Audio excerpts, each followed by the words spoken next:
Hello, this is the second part of What If Naruto Was Taken or Experimented by Orochimaru. I hope you will enjoy the next part. Let's begin. The third left instructions to give this to the new Hokage once they had settled into their duties. I believe the time has come, she finished as she handed the envelope to Tsunade. Tsunade turned over the rather plain-looking envelope a few times. What's it about? I do not know. I was told the contents were for your eyes only, the elder replied. I see. Thank you, elder, Tsunade said with a respectful nod. The elder nodded in kind and left the room. Tsunade sighed. Might as well open it, she said as she loosened the metal fastener on the envelope. She unfolded the one-page letter and began to read. After a short moment her eyes went wide. This is, my God. How could he have kept something like this from him? Naruto aimlessly wandered around the streets of Konoha, looking for something to do. He suddenly noticed Hinata wandering around in circles, staring intently at the ground. Hinata, he said, walking over to her. Hinata jumped a little at hearing her name called by her favorite voice in the world. She looked up. Naruto-kun. What's up? Hinata's cheeks took on a slight pink tinge. I was going to buy some groceries. But I dropped my money. Think it's around here somewhere, she said, looking around a bit. Naruto smiled. Want me to help you find it? Hinata waved her hands in the air. No, I couldn't ask why you to go to the trouble, she said quickly, looking down as she finished. Bah, it's no trouble at all, Naruto said with a grin. What kind of friend would I be if I didn't help? Thank you, Naruto-kun. The two teens began looking around for Hinata's money. Not long into their search, Naruto spotted what looked like a small billfold underneath the outside display of Ino's family shop. Hinata, is that it? He asked, pointing to what he had found. Hinata smiled. Yes, it is. She picked up the billfold and quickly checked for missing bills. Satisfied that the money was all there, she turned to Naruto. Thank you so much, Naruto-kun. Naruto grinned. No problem. Hinata suddenly felt bold. Naruto-kun, I would like to treat you to ramen as a reward. Naruto's eyes lit up instantly. For real? Why, yes, Hinata replied with an embarrassed smile. Yha, let's go, Hinata. He grabbed Hinata's hand, not realizing the gesture would turn the poor girl into pudding. Naruto-kun, Hinata said quietly. Seeing that Naruto hadn't heard her, she decided to just enjoy the feeling of holding his hand, even if he didn't mean anything romantic by it. Naruto finished off his bowl of ramen. Thanks a lot, Hinata, he said with that foxy grin of his. Hinata blushed a little. You're welcome, Naruto-kun. Would you like another bowl? Really? You're the best, Hinata, Naruto said just before he ordered his second bowl. Naruto grabbed his chopsticks and started eating. He gulped down his current bite and looked at the young Hyuga. Hey, Hinata, I just noticed today, you're stuttering less lately, he said with a smile. This turned Hinata bright red. Thank you, Naruto-kun. Naruto smiled and went back to eating. Hinata just watched him eat. Why can't I say anything to him? Why won't my voice work? Naruto finished his bowl and noticed Hinata staring at him. For no reason he could think of, this made him blush a bit. Hinata. Hinata shook her head to banish her current train of thought. Why, yes. You okay? Yeah. Naruto frowned at the short answer. You want me to walk you home? Hinata's eyes went wide. Sure, she said, managing a smile. Naruto smiled and hopped off his stool. Let's go. Hinata nodded and followed him. As they walked, Hinata kept trying to think of something to say. You're alone with him. Say something. She mentally chided herself. Just as she was about to open her mouth, a girl appeared in front of Naruto. She was Naruto's age. She was wearing a basic pair of denim shorts and a t-shirt with a whale on the front. Her brown hair was worn in two puffy pigtails. Hi, Naruto-kun, said the blushing girl. Naruto looked a bit startled that this girl was talking to him, much less using kun with his name. Then he remembered her letter from his hospital stay. Momiji. Momiji began to shuffle her right foot. Did you like the flowers? Yeah, they were nice, Naruto replied with a small smile. Don't panic. Don't panic. They're just talking, Hinata chanted in her mind. Can I ask you a question, Momiji? Naruto said suddenly. Momiji looked up. Yes, she said with a smile. You hated the fact that I was even alive when we were at the academy. What changed? Naruto said with a mix of sadness and confusion. Momiji's eyes went wide and she quickly looked down. She felt sick to her stomach. That's right, Momiji yelling at Naruto. I always made fun of him. Momiji shoving Naruto aside to get to Sasuke. I'm sorry, I didn't know you then. You still don't, Naruto said plainly. Momiji swallowed. You just like me cause I beat Neji in the Chunin exam, Naruto continued. Momiji's eyes began to water. I'm sorry, Momiji, Naruto said, a touch of sympathy entering his voice. I won't be your new Sasuke. At this Momiji burst into tears and ran. Naruto was in shock. He'd never seen a girl act like this toward him. On the one hand he was flattered. On the other he hated the fact that her attentions were only for his fighting skill. He watched the shattered girl run and suddenly realized he'd been a little mean. He hadn't meant to. It just happened. Damn it, he swore under his breath. Naruto sat Hinata down on a nearby bench. I'm sorry, Hinata, but can you wait here? I'll be right back. Hinata frowned, but nodded her head in agreement. Momiji was surprised when Naruto appeared in front of her. Naruto-kun, she said in a choked voice. Naruto looked down for a second before raising his head and speaking. I'm sorry, I went too far, he said regretfully. Then he smiled. Wanna start over? Momiji smiled. Yes. I can't date you though, Naruto said quickly, before the girl got her hopes up too high. Momiji's face fell. You like someone else?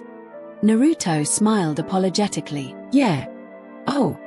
Momiji said as her eyes misted over once again. I have to get back to Hinata. I'll see you later, Naruto said gently. Momiji sighed and nodded her head in defeat. So, he likes Hinata, she thought as the object of her affections ran off. Hinata looked up when she sensed Naruto coming. Did everything go alright? Yeah, I let her down a little more gently this time, Naruto said with a slight grimace. Ready to go?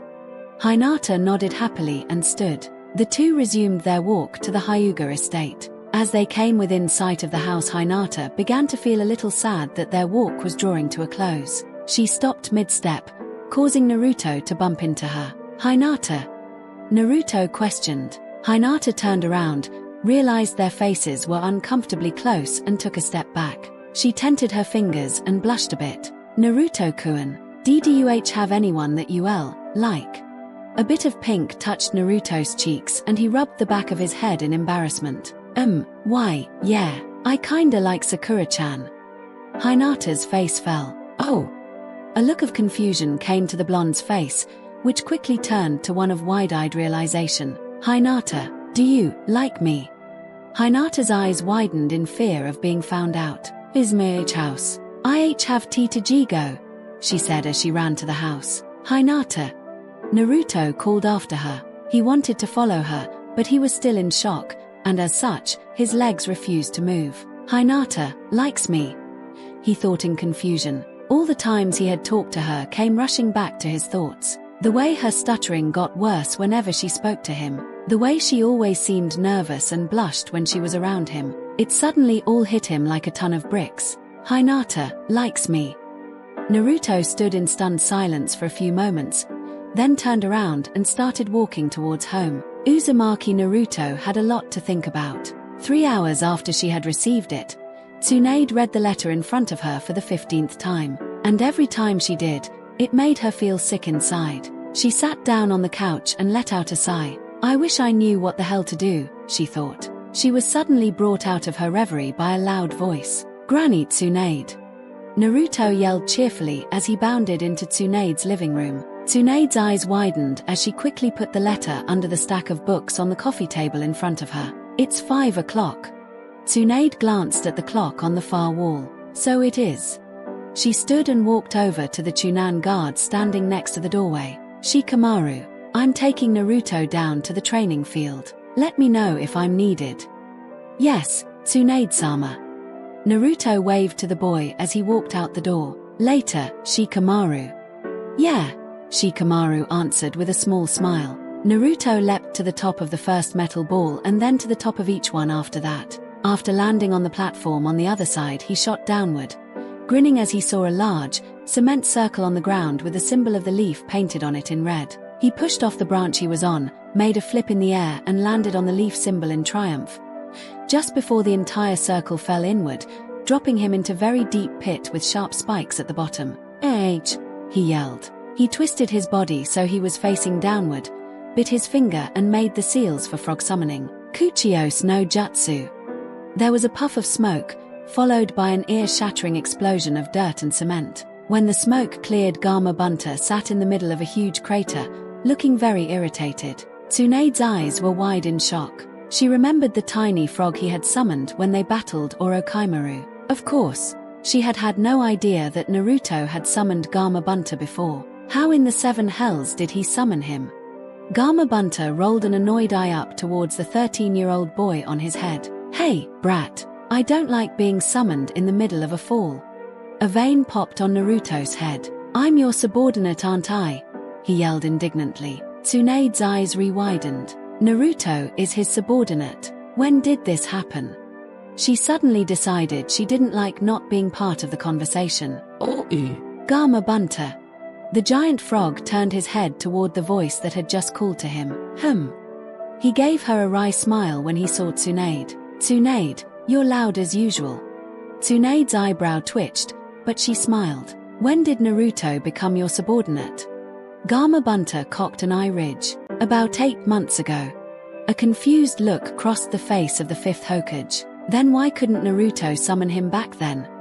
She thought, thinking of the battle with Orochimaru. She looked up at Naruto. You overdid it, brat. Naruto flashed a foxy grin and made several jumps before landing on the ground in front of Tsunade. I did it though, he said happily, obviously proud of himself. Tsunade smiled warmly. Yes, you did. Good job, brat, she said as she ruffled Naruto's hair. Gama Bunta hemmed. Since you don't seem to need me anymore, I'll be going now, he said as he stretched and cracked what little neck he had to one side. Later, he said as he disappeared in a puff of smoke. Tsunade turned to Naruto. Well then, let's go back to the house, she said. Yeah, Naruto replied as he looked at the sky. Tsunade cocked her head to one side. Naruto, are you okay? Naruto blinked back his thoughts. Yeah, just thinking. About. Naruto turned his gaze back to the sky. It's kind of embarrassing. What, did a girl ask you out? Tsunade quipped. Naruto made an odd sound and flinched. Tsunade cocked an eyebrow. I see. Well, not exactly asked me out. But she said something that made me realize she likes me, Naruto replied as he rubbed the back of his head. Who is it? Tsunade asked, genuinely interested. Naruto was suddenly defensive. HMPF. Like I'd tell you, you'd just make fun of me, he said as he stuck out his tongue. It's Hinata, isn't it?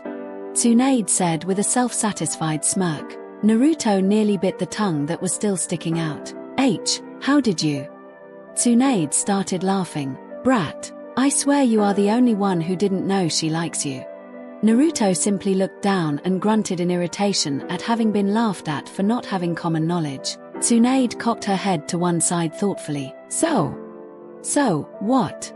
Naruto asked as he looked at Tsunade in question. So what are you going to do about this? Naruto looked away again. I don't know. I guess I'll just have to tell her I like Sakura-chan. Tsunade frowned. Naruto, does Sakura like you that way? Even a little bit? Naruto looked crestfallen. No. So why not give someone who does like you a chance? Naruto crossed his arms and twisted his face in thought. I'm not saying ask her out, but you could spend more time with her and see what happens, Tsunade said with a warm smile as she placed a hand on the boy's shoulder. Was Naruto's only reply. You don't have to decide now, brat. Anyway, come over here and sit with me. I need to talk to you about something, Tsunade said, gesturing to the picnic table. Naruto shrugged and sat down. They sat there in silence for a full minute before Tsunade spoke. Naruto, I've been thinking about your situation a lot lately. Situation? Simply put, the fact that you live alone at your age bothers me, Tsunade said with a somber look on her face. I can take care of myself just fine. Naruto rebutted. That's not what I was referring to. I meant that you have no one to be there for you when you're home. I worry that you're lonely.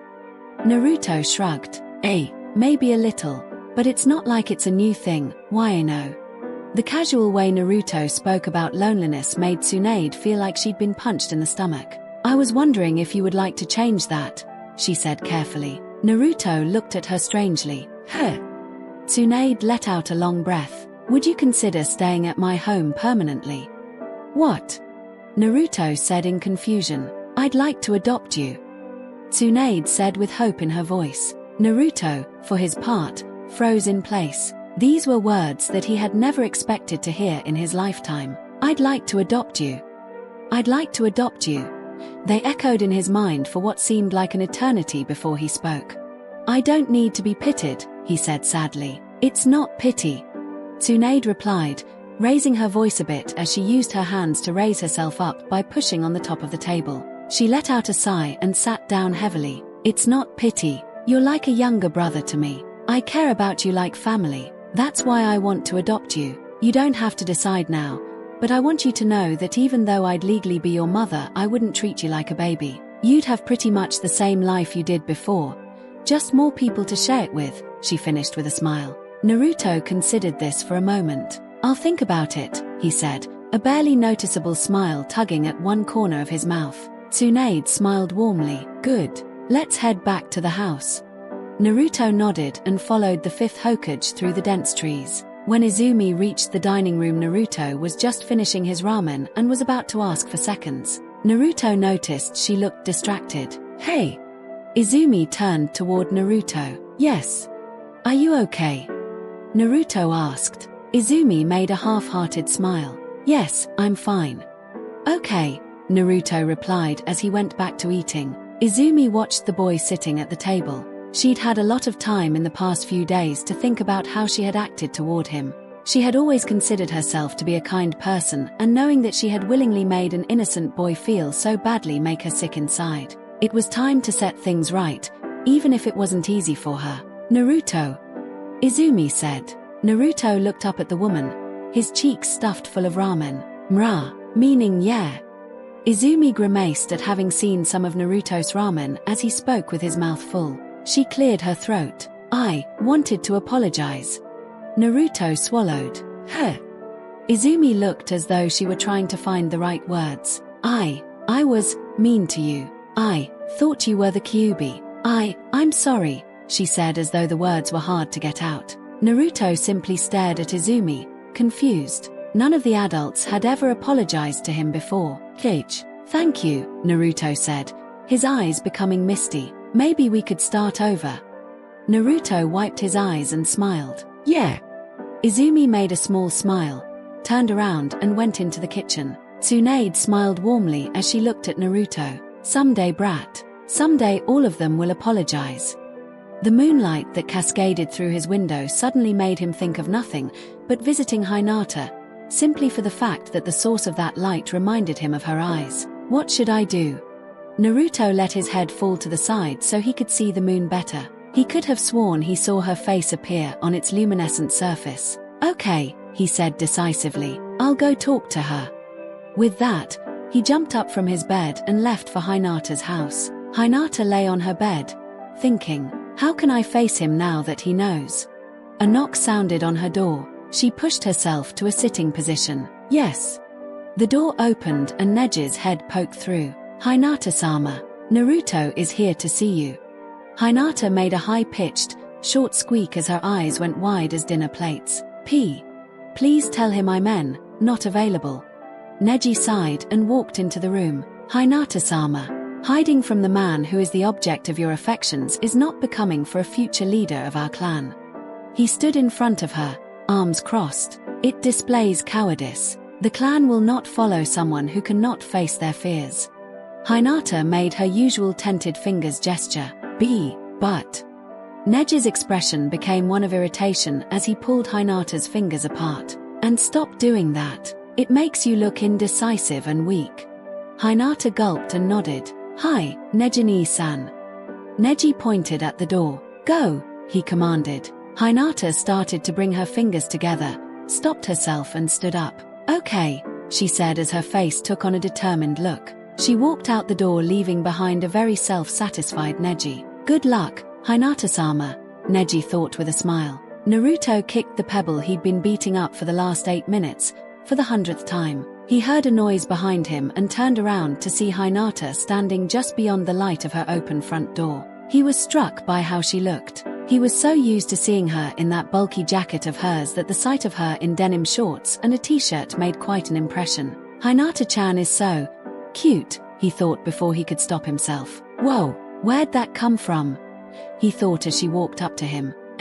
Naruto-kun. Hinata repeated. Naruto shook his head and blinked back his thoughts. Yeah, sorry. Hinata-chan, I just kinda spaced out there for a minute. Hinata smiled. Kage, that's okay. What did you want to talk to me about? Naruto hemmed. You wanna go get some ramen?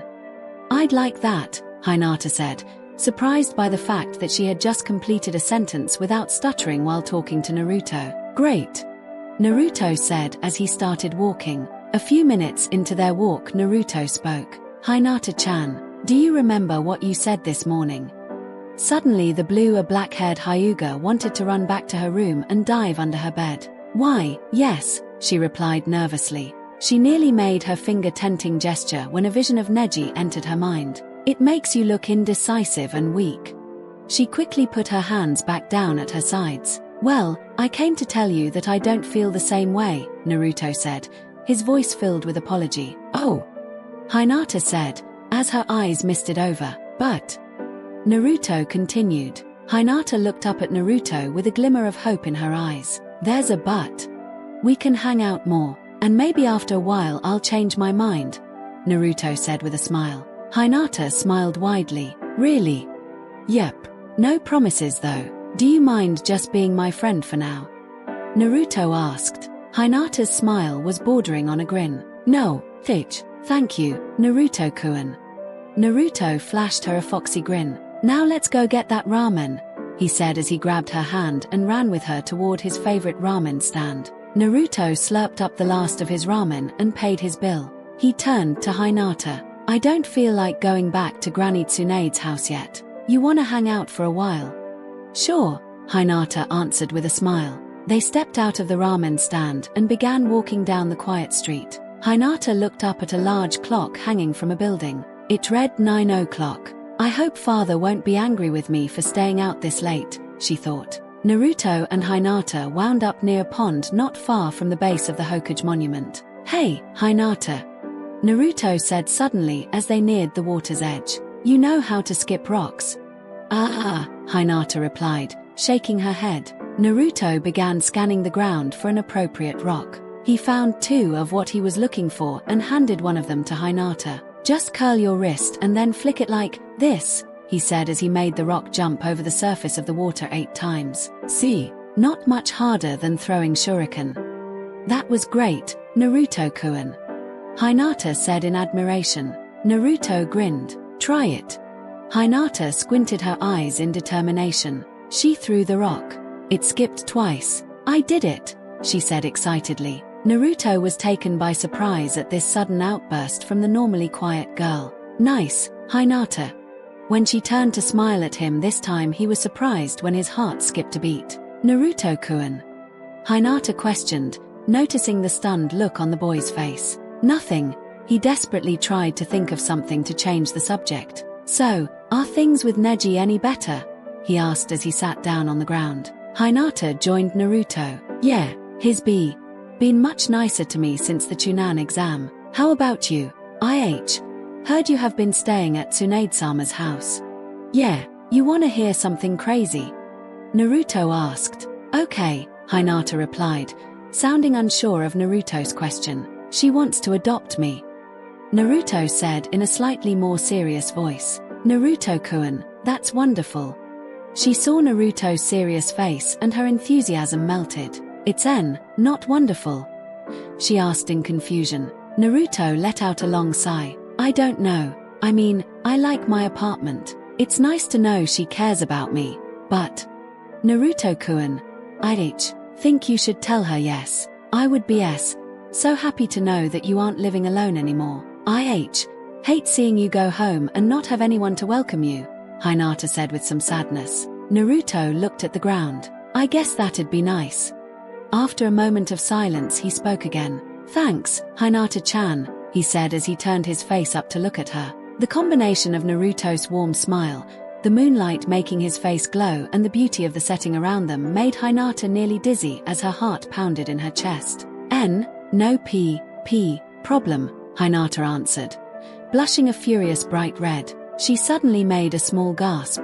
Naruto-kun, what time is it? Naruto pulled back his sleeve to reveal a watch. Oh, don't worry, it's only 10:30. What? Hinata yelped. I'm sorry, I have to go. Father will be angry. Okay, Naruto said as they both got up. See you tomorrow. Hinata said just before she turned and ran in the direction of her house. Naruto watched her go, hair bouncing as she ran. He realized he'd been staring and turned his gaze back towards the water. Now he was more confused about his feelings than ever. He picked up his forehead protector and tied it on. Once he was happy with the reflection he saw in the mirror, he headed downstairs for breakfast. About 2 rooms away from Naruto's destination, his pace slowed a bit. She's gonna be waiting for an answer, he thought with dread. He sat down on a bench in the hallway and sighed heavily. Not sure of what you're going to tell Tsunade-sama yet, huh? Naruto looked up at Shizune. No, he said dejectedly. Shizune smiled and sat down next to Naruto. She placed a comforting hand on his shoulder. Don't worry, whatever you decide, she'll respect that. I know, Naruto replied, scratching the poison ivy rash on the back of his left hand. I just don't want to hurt her feelings. Do you know how much you look like her brother? How much you act like him? Naruto shook his head. You even have the same dream. He wanted to be Hokage too before. Tears began to prick at the corners of her eyes and she took a moment to compose herself. For her, having you here is almost like having her brother back. So I'm his replacement. Naruto said with a frown. No, she cares about you, Naruto. But it's because you remind her so much of Nawaki that she's terrified of you dying like he did. Naruto's face showed his shock. She's afraid of me dying. Very much, Naruto-kun, Shizune answered with somewhat worried expression. Naruto looked down. Thank you, Shizune-san. I know what to do now. Shizune looked surprised. You do? Naruto replied. Okay then, I'll see you in the dining room, Shizune said as she rose and walked away. Tsunade looked up as Naruto entered the room. Izumi was already serving Shizune a plate of pork rice balls. Morning, brat, Tsunade said with a smile. Naruto sat down at the table, an oddly serious look on his face. I've decided to go back to my apartment, he said as Izumi set a bowl of miso ramen on the table in front of him. Shizune dropped her chopsticks and looked at Tsunade, who had a downtrodden expression. I see. Well, if that is your decision. It's not that I don't like it here, and it's not that I don't like you and Shizune-san. I just don't want to be protected, Naruto said with an odd tone to his voice. Tsunade threw on a fake brave face. Well, then, we'll have your things moved back after breakfast. Tsunade-sama? Shizune questioned. Tsunade noted the concerned look on her friend's face. I'm okay, Shizune, she said with a nonchalant wave of her hand and a smile. She took the last bite of her food and stood. I have some work to finish. Naruto, come say goodbye before you leave, okay? Okay, Naruto said with a gentle expression. He watched Tsunade go with a sick feeling in his stomach. He knew he had hurt her. Naruto. The blonde-haired 13-year-old turned to look at Shizune. Why? Naruto let out a sigh. If she's always trying to keep me safe, it'll get in the way of her job. Trust me, I'm doing everyone a favor. Naruto, it may not seem like it sometimes, but she takes her job as Hokage very seriously. Her duties wouldn't be in danger of lapse if you stayed. I've made up my mind, Naruto said with conviction. I see. She rose from her seat. I'll get the staff to start packing your things. Naruto stood. It's okay, I can do it, said with a small smile. With that, he left the room. Shizune watched him go, then turned her gaze to the door of Tsunade's home office. She walked through the short hallway and knocked on the door. "Tsunade-sama, may I come in?" "Yeah," came the muffled reply from behind the closed door. Shizune walked into the room to see Tsunade sitting at her desk, head and folded arms resting on it. She wasn't surprised that there were tears in the eyes of the fifth, but she was surprised that she had been allowed to see them. "Tsunade-sama," she began. Tsunade sniffled and wiped her eyes. "I'm all right. I guess, I just really thought he would choose to stay." "You never know. He could change his mind," Shizune offered. Tsunade sighed and stood up. "No, I'm not going to push this," she said heavily. A knock sounded on the door. "Yes. It's me, Tsunade-sama," came Naruto's muffled voice from behind the door. "Come in, Naruto," Tsunade answered. "I'm ready," Naruto answered with a somewhat downcast look. He had his backpack, which was once again packed to the gills, slung over his right shoulder. Tsunade stood and walked over to Naruto. "Let's go then." With that, she turned and walked out of the room. Naruto finished stuffing the last of his shirts into the dresser in his room. He looked at the digital clock on the tiny nightstand next to his bed. It read 10:15. It would be nearly 2 hours until he had to go to the meeting hall to get his mission assignments for the week. He decided to check out his newest manga. He pulled a storage box from under his bed and lifted off the cover. He took one of the manga from the top, flopped onto his bed and began to read. It wasn't long into the manga that an odd, empty feeling began to creep up on him. Suddenly, the place he had called home for most of his life felt cold and uninviting, as if someone had sucked all the life out of the world and replaced it with an eerie silence. He sighed, changed positions, sighed again and finally sat up. "Music. I just need some music."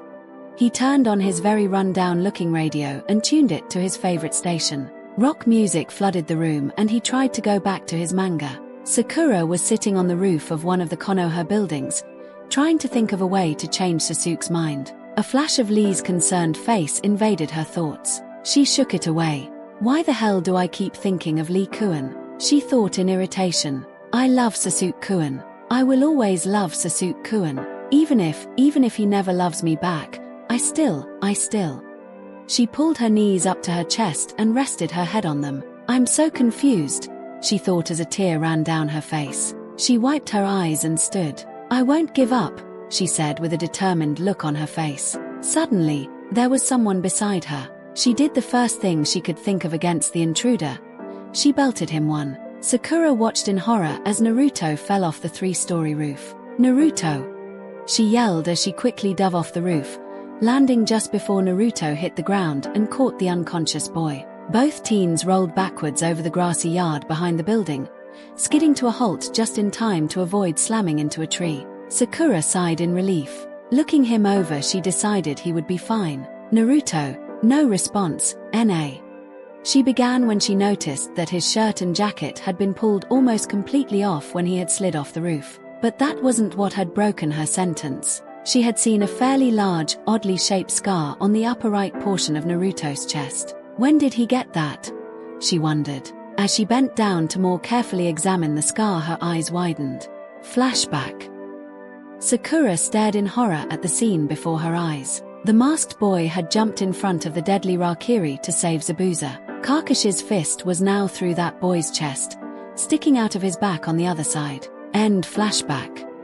Sakura closed her fist and slowly put it up to the scar. She gasped when she saw that it matched the size of the scar almost perfectly. She jerked her hand away and quickly rolled her friend over. Her breath caught in her throat as she saw an exit scar on his back. When the hell did he have a fist through his chest?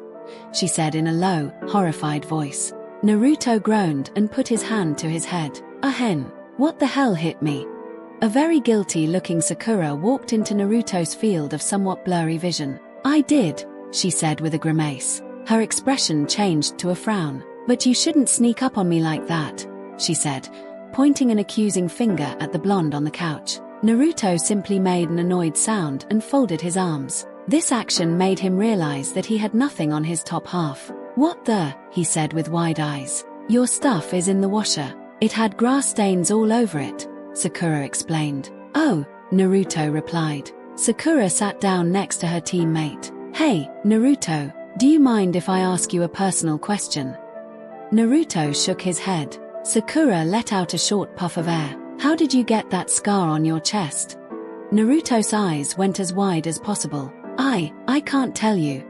I'm your friend. You should tell me when you're seriously hurt, she admonished. Naruto remained silent. This upset Sakura. For some reason she just had to know. Someone punched through you, didn't they? Naruto gritted his teeth. Trust me, Sakura, you don't want to know. Tell me, Sakura said, raising her voice. No. Naruto yelled. Why won't you tell me? Sakura asked with a panicked expression. She knew. Somehow she just knew who it was, but she was desperate for Naruto to tell her she was wrong. Tell me it wasn't Sasuke-kun, she screamed in anguish. Naruto's eyes widened, then he squeezed them shut and looked down. Sakura's hands flew to her face as a tear-filled gasp left her mouth. It's a lie, she yelled as she stood and backed away. Naruto bit his lower lip. Sakura, he began, reaching out a hand toward his friend. No. Sakura screamed as she turned and ran out of Naruto's apartment. Shit. Naruto cursed as he stood and ran after Sakura. Sakura-chan. He called out. No answer came. He looked in every direction, but she was nowhere to be seen. Damn it! He swore and ran off to look for her. By the time Sakura had stopped running, her lungs felt like they were on fire. It just can't be true. He had to been aiming for a non-vital spot. He wouldn't try to kill Naruto. She dropped to the forest floor and began to sob. Sasuke-kun, she wailed. Sasuke looked up from the jutsu scroll he'd been studying. Was that Sakura? He stood and walked toward the voice he'd just heard. He found her in a small clearing, not far from where he had been. She was crying loudly. Sasuke was confused. Sakura, he said in careful voice. Sakura sucked in a breath, but remained in the fetal ball she'd been in for the last 5 minutes. After a moment of silence, she spoke in a very small voice. Sasuke-kun. Sasuke took a step forward. Yes. Please, tell me it's a lie. Tell you what is a lie. Please, I'm begging you. Tell me you didn't try to kill Naruto, Sakura pleaded. Sasuke's face showed his shock. Sakura. Sakura got up and launched herself at Sasuke, clinging desperately to his shirt. You weren't trying to kill him, right? He just moved to the wrong spot when you threw your... Her words faltered. After a moment her eyes became wide and her face wore a horrified expression. She backed away from Sasuke, staring at him in utter disbelief. The scene of Kakashi and Haku once again had flashed into her mind. Chidori. Her words were barely audible. You used Chidori. Sakura. Sasuke began. He didn't like the look in his friend's eyes. He could tell she was going to lose it. How could you? Sakura asked, visibly shaking. How could you do that? She screamed, feeling like the events that were unfolding must have been some insane nightmare. Just then Naruto ran into the clearing. Sakura-chan, stop, please stop. Suddenly, Sakura was angry. How could you two keep this from me? We didn't want you to be hurt. Naruto said in a guilty tone. Didn't want me to get hurt. What the hell do you think is happening now? Sakura screamed in response, gesturing wildly with her arms. Sakura.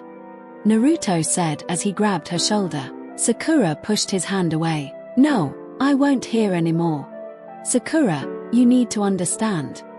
Sasuke began, desperate to erase the look of hurt and anger in her eyes. Understand? Understand what? That you, she said, pointing a finger at Sasuke, nearly became a murderer. It wasn't his fault. Naruto yelled, stunning both of his friends into silence. Naruto. Sasuke said. It wasn't his fault. The seal made him crazy. It amplified all of his hate and he did things he never would have without it. He turned to Sasuke. Tell her about the Mangekyo. Sakura suddenly squeezed her eyes shut and she put her hand to her forehead. She made one small grunt of pain before slumping to the ground. Sakura-chan. Naruto yelled out of concern. Sasuke bent down and checked Sakura's pulse. It's all right, Naruto. I think she just overdid it, Sasuke said reassuringly. Should we take her home? Naruto asked. Sasuke thought for a moment. No, it would be awkward talking to her about this where people will hear her yelling. Naruto nodded with understanding. After about 17 minutes, Sakura groaned and slowly sat up. Naruto walked over to her. Are you okay? Sakura didn't say anything, but numbly nodded. I'm sorry. I guess we thought we could pretend it never happened, Naruto said. Sakura got shakily to her feet. I need some time to think. Would you two mind leaving me alone for a while? She said quietly. But Naruto began to protest. Sasuke rolled his eyes and grabbed Naruto by the collar. Let's go, Dobi. Hey! Naruto said loudly as he tried to pull his collar from the other boy's grasp. After a minute he gave up and began walking on his own. As she watched them go, something stirred in her soul. I need to become stronger, so that next time, I can stop something like this from happening. Genma was standing calmly at guard when Sakura came walking up to him. Yes. Sakura had a very determined look on her face as she spoke. I need to speak with Tsunade-sama.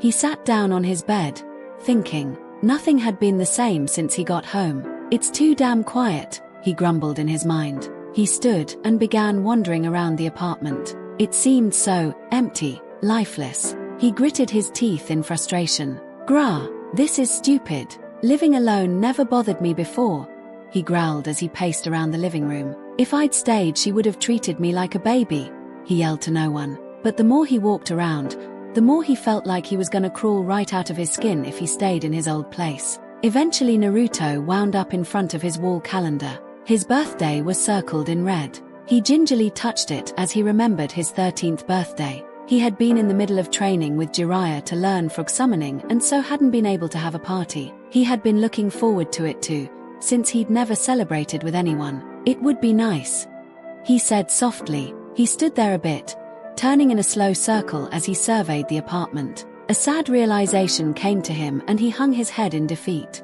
This isn't home anymore, he said before walking back to his room. He rummaged around under his bed for a moment before finding what he was looking for. He pulled out his backpack and once again filled it with his belongings. No more. I don't want any more birthdays alone.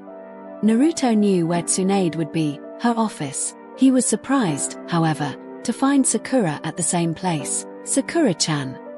Hey, Naruto, Sakura greeted. What are you doing here? Naruto asked. I've just decided to take her on as my apprentice, Tsunade said with a smile. Really? Yup, Sakura said happily. Tsunade noticed the overloaded bag on Naruto's back. Naruto, are you? Naruto smiled. Yeah, I changed my mind. Guess I got too used to having a family, he said before his expression changed to be somewhat serious. But you have to promise that I'll still have the same freedom I had at my apartment. No bedtimes, no keeping me from dangerous missions, any of that stuff. Tsunade smiled. Of course not. I know you're too independent for that. Sakura, for her part, was confused. What just happened here? Tsunade laughed. I'm sorry, Sakura. Of course you didn't know. I'm adopting this brat over here, she said as she ruffled Naruto's hair. Sakura smiled widely in delight. Really? Naruto, this is wonderful. Congratulations, she exclaimed as she gave the boy a hug. Thanks, Sakura-chan, Naruto replied, blushing a bit. He suddenly remembered a piece of his conversation with Hinata from the other night. What do you want to do when you're older, Hinata-chan? Naruto asked. I think I'd like to be a medical ninja, Hinata replied shyly. Granny Tsunade. Tsunade sighed. Yes. Do you think you'd have time to train 2 girls at once? Naruto asked hopefully. 2? Who else are you thinking of? Hinata-chan. She told me she wanted to be a medical nin someday. Tsunade sighed thoughtfully. I suppose. Yatta. But, Tsunade said, holding up a finger to tell Naruto to be quiet. If she can't keep up with Sakura, then she'll have to call it quits. I don't have the time to help her catch up. Naruto nodded in affirmation. All right. Now, why don't the 2 of you go home? I need to get back to work. Sakura, we'll start your training on Saturday. I should be done with these damn papers by then, she said, gesturing to the many large stacks of paper on her desk. Sakura nodded. I'll see you later, Naruto, she said as she walked out the door. Bye, Naruto replied. He hiked up his backpack and turned to Tsunade. Later, Granny. Think I'll ever get a mom out of you? Tsunade said with a wry smile. I wouldn't count on it, Naruto laughed.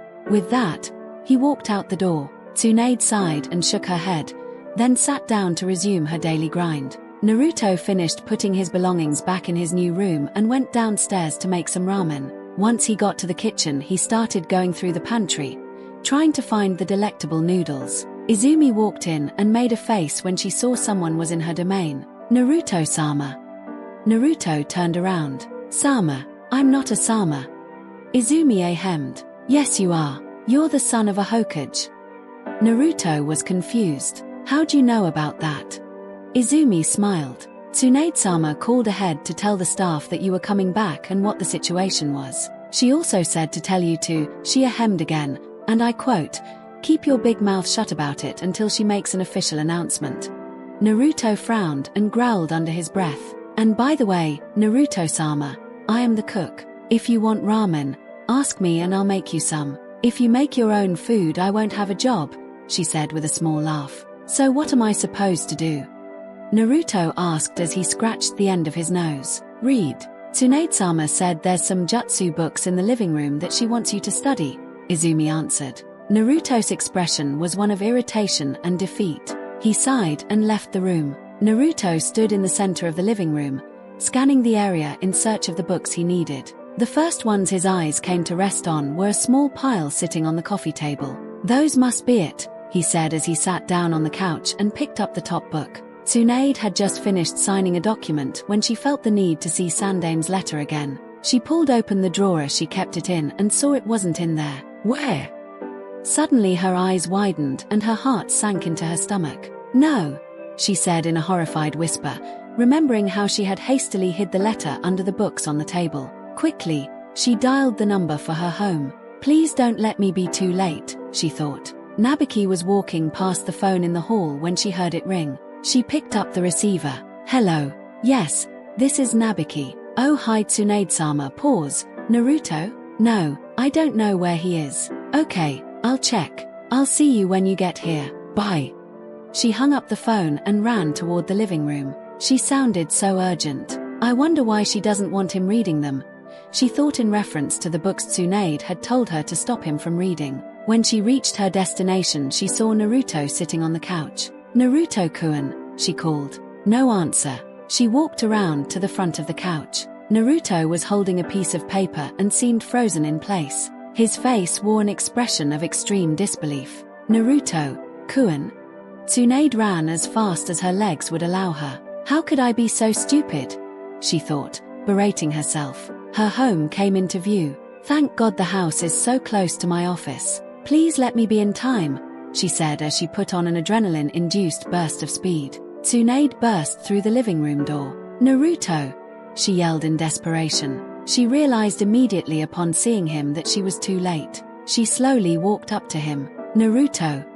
Naruto, say something, please, she said as her eyes misted over. She reached out a hand and put it on Naruto's shoulder. It was immediately slapped away. Naruto!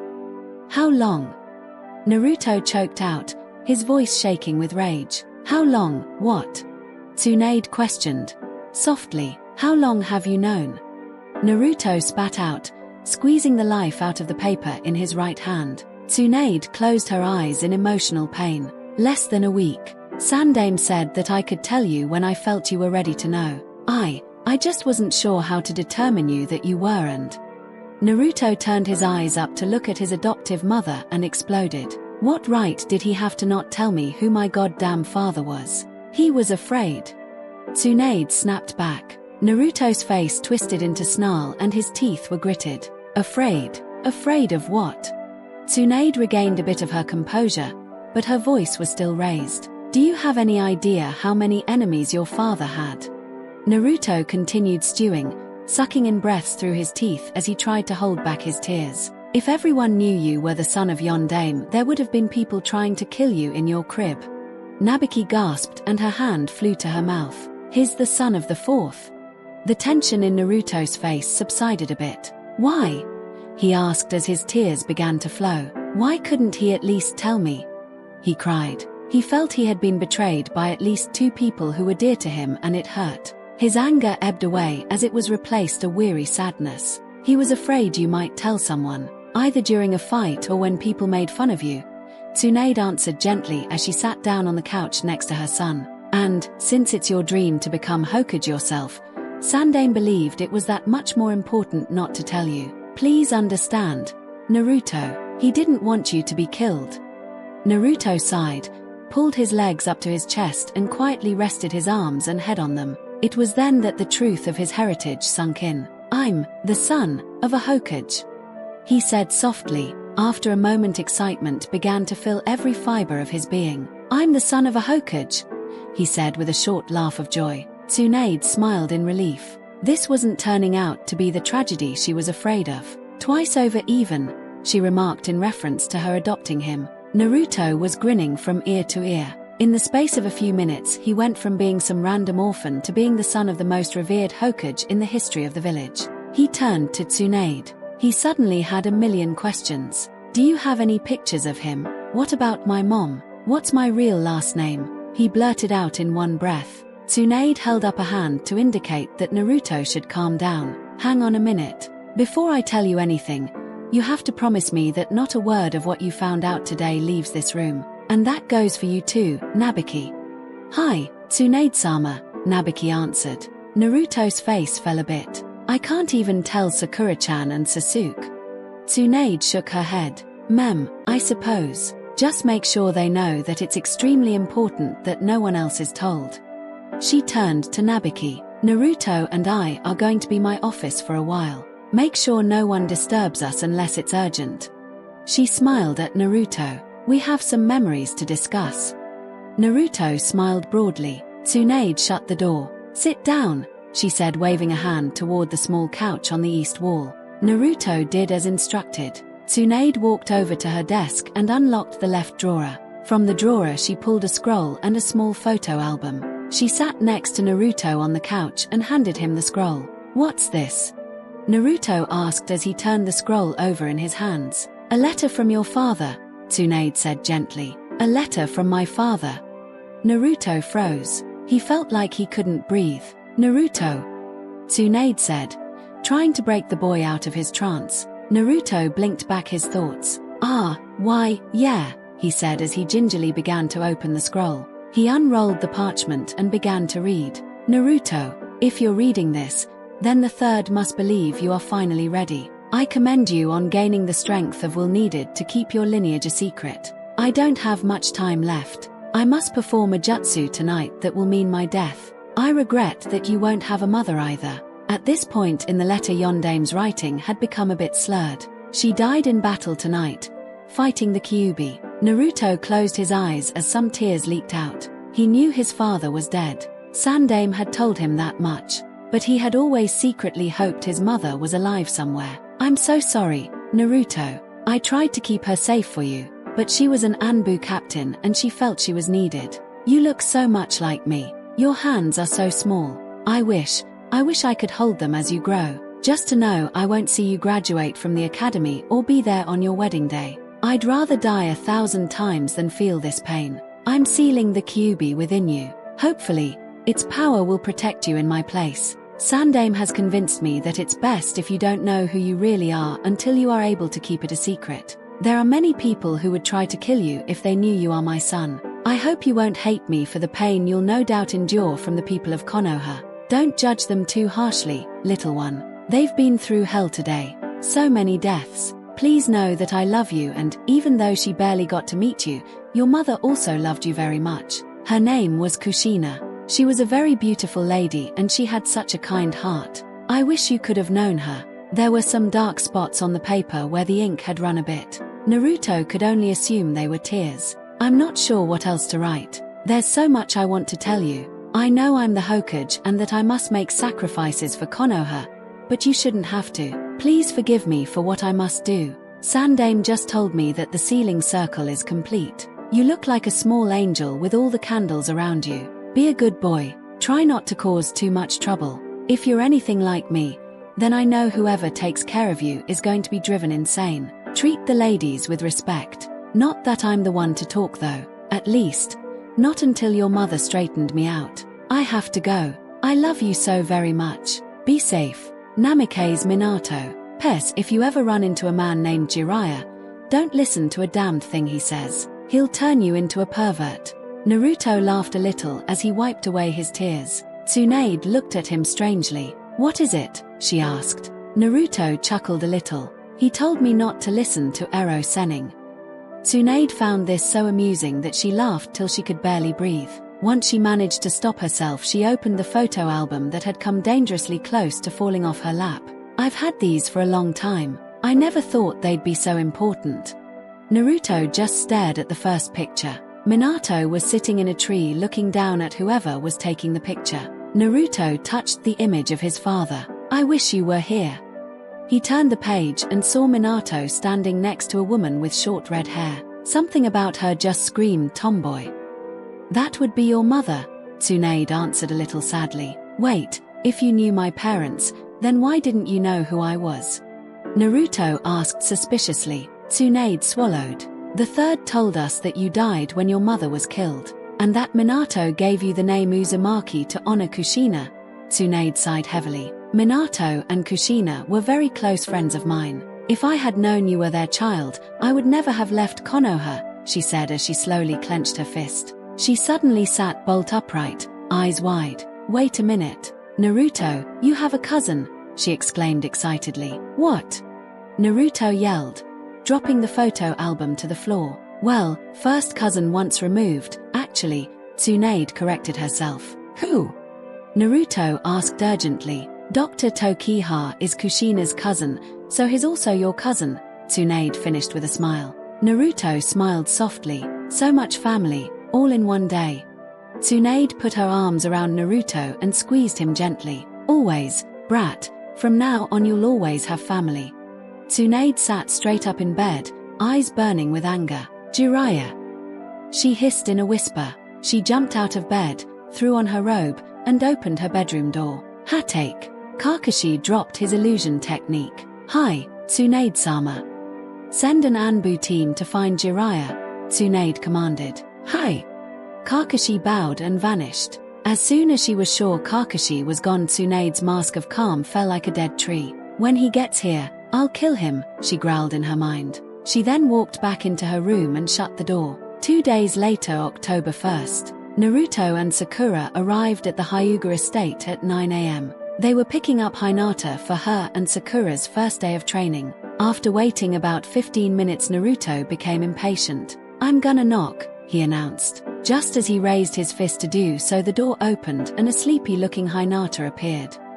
Sorry, Naruto-kun, Hinata said with a faint blush on her cheeks. Naruto smiled. No problem. Ready to go.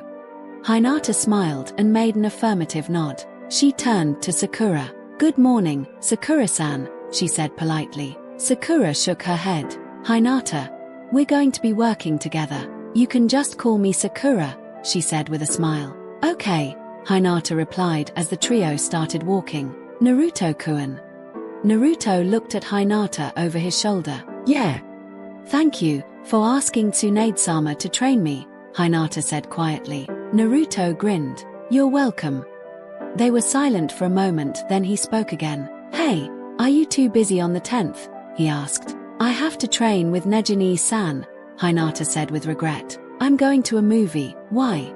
Sakura asked. Naruto threw on a grin. Nothing important, he said before he turned his gaze back to the road. Hinata and Sakura could have sworn they saw Naruto's eyes cloud over in sadness just before they disappeared from view. Sakura moved closer to Hinata. Did you see that? She whispered. Hinata nodded. We should find out what's wrong, Sakura decided. Hinata bit her lower lip as she watched Naruto's blonde spikes of hair bounce with his footfalls.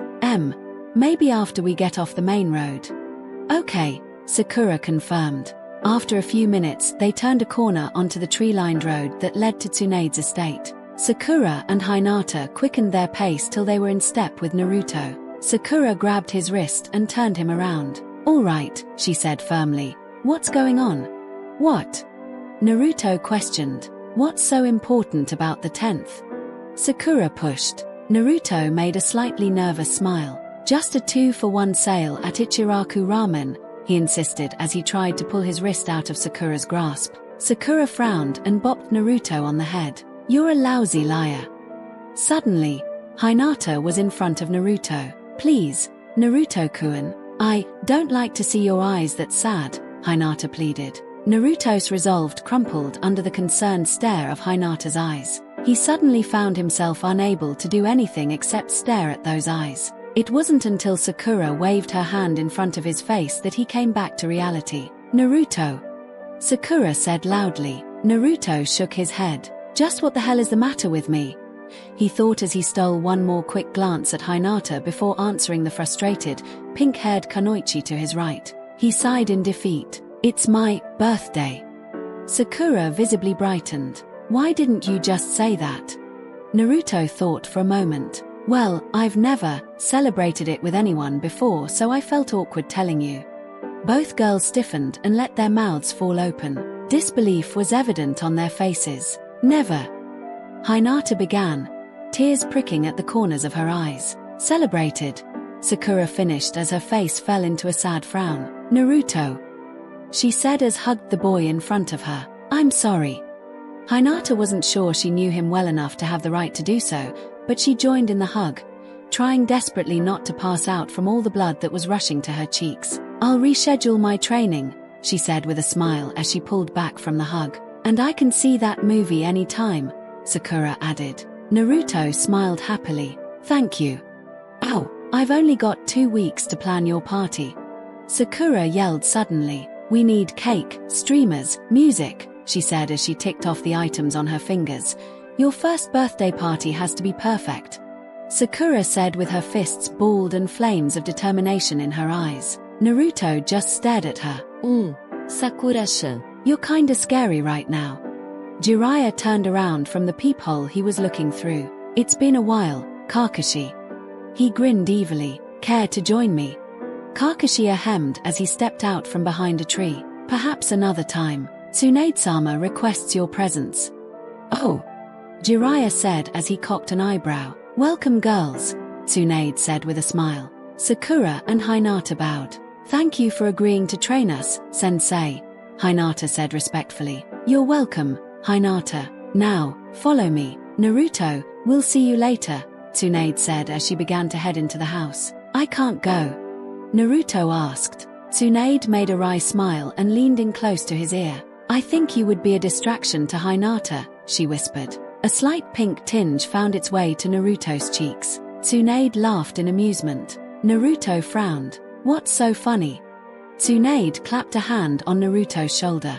You'll figure it out someday, she said with a grin. Huh.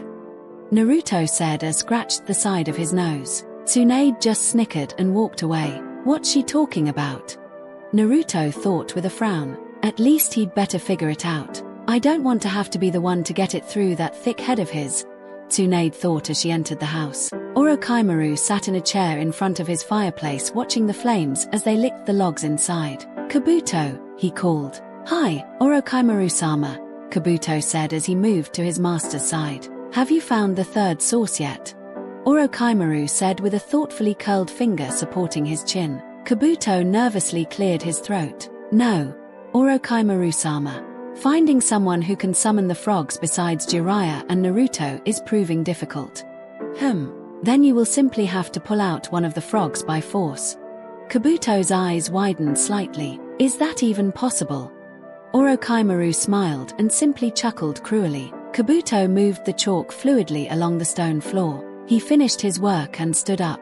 Ready, he announced. Orochimaru knelt down in front of the summoning circle on the floor and made a long series of seals. Reichi, Kuchios no Jutsu, an abduction summoning technique, he yelled as he slammed his hands down on the circle. When the smoke cleared, Gama Kichi lay on the floor in the center of the circle, bound with ropes of glowing chakra. What the? Gama Kichi yelled in surprise. He looked up to see his captor. Orochimaru, how the hell did you call me without the contract? Orochimaru smiled. Wouldn't you like to know? Kabuto, the scroll, he said, holding out his open hand. Kabuto handed Orochimaru a green-colored scroll that was nearly the length of his forearm. Orochimaru opened the scroll and placed his right index finger in the center of the scroll's kanji. Ayaku Kukyo Fuin no Jutsu, Aon near-death sealing technique. A green light shot from the scroll into Gama Kichi. Gama Kichi screamed and then was silent. His body fell limp and his eyes remained open. Orochimaru calmly rolled up the scroll and handed it to Kabuto. Place this in my chamber and put him in one of the cages. Hi, Orochimaru-sama. Which color is next? Purple. Orochimaru said with a warning tone. That's going to be extremely dangerous. Manda will try to kill you for taking one of his kin, Kabuto said with concern. Orochimaru gave Kabuto a dangerous look. Are you implying that I haven't thought to take precautions? Not at all, Orochimaru-sama, Kabuto replied nervously. The cloud of smoke cleared, leaving an irritated-looking Manda. Seeing there was no battle to be fought, he immediately began to complain. Orochimaru, what is the meaning of this? I am not in the mood for your games. Unflinching, Orochimaru walked up to Manda. I was wondering if you would let me have one of your less useful kin to play with, he said with a sick smile. Manda bent down to glare at Orochimaru. Just what the fuck are you up to now? He spat. Just an experiment, Orochimaru replied casually. And why the hell should I do you any favors? Manda growled. Oh come now, Manda. I know you hate having weaklings among your ranks. Why should you care? Manda sighed and twitched his tail in irritation. Fine. But if you ever call me for something other than battle again, I will kill you, he said in a threatening tone before leaving the clearing in a puff of smoke. In his place was a rather skinny and confused-looking summoned snake. Kabuto placed the purple scroll into its designated holder. 3 more to go, he thought with a smile. He left the room and walked off to get their next victim. The next day, Tsunade was sitting at her desk working on some reports when a knock sounded on the door. She looked up. Yes. Shikamaru poked his head in. Jiraya-sama has arrived, he said in a bored tone. Thank you, Shikamaru, Tsunade said with a smile. Have him meet me at my training grounds in 15 minutes. Hi, Tsunade-sama, Shikamaru said as he bowed and shut the door. Jiraya leaned up against a tree near the obstacle course. He watched the forest that led to Tsunade's house with unease. He knew that if she had requested that he meet with her at the training grounds, that she wanted a place where she could hit him and not cause a scene. Things were not looking good. He suddenly noticed a small, dark shape becoming visible through the foliage. Tsunade burst through the trees, landed on the field and kept running at full speed. She had a murderous look in her eyes. Tsunade. He barely managed to get out before he went sailing through the air from a punch to his head. Tsunade, what the hell? He yelled as he quickly got to his feet. You shut up. Tsunade yelled as she landed a kick to his right shoulder. Jiraya shot backwards, gouging a trail in the ground. He got up just in time to block the next kick and the 7 that followed. During each kick he found out more of the reason why he was being used as a practice dummy. How dare you not tell me? Tsunade accused as she threw another punch. Not tell you what? Jiraya shot back as he dodged her attack. You were there. Another punch. You knew. A roundhouse kick. Why did you leave him alone? She screeched as she slugged Jiraya in the gut. Blood sprayed from his mouth as he doubled over and fell to the ground. Jiraya stood up. Who? He bellowed. Naruto.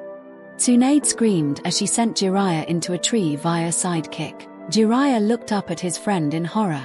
Shit, she knows. How does she know? Tsunade stood in front of Jiraya, sweat dripping down her forehead and breathing heavily through gritted teeth. Why? She said, her voice shaking with rage. Why did you leave him here? And why the hell didn't you tell me who he was? She yelled. Tears were leaking from the corners of the fifth's eyes. Did you think I was stupid? Did you really think once I got the letter from Sandaime that I wouldn't have figured it out? Jiraya began. You were the one who delivered him. There's no way in hell you didn't know. Tsunade yelled, gesturing angrily with her hands. Damn it. Tsunade. The third ordered me not to tell anyone. Tsunade walked over to Jiraya and slapped him, whipping his head to the side. That didn't mean you had to abandon him, she spat. Tears now freely spilled over her cheeks. You could have spared him so much pain. Jiraya swallowed and looked at Tsunade with weary, regretful eyes. I couldn't take him with me. I don't know anything about raising a baby. Then you should have told me so I could have taken him. Orders or no orders. Minato was our friend. Your student. You had a duty to his son. You think I don't know that?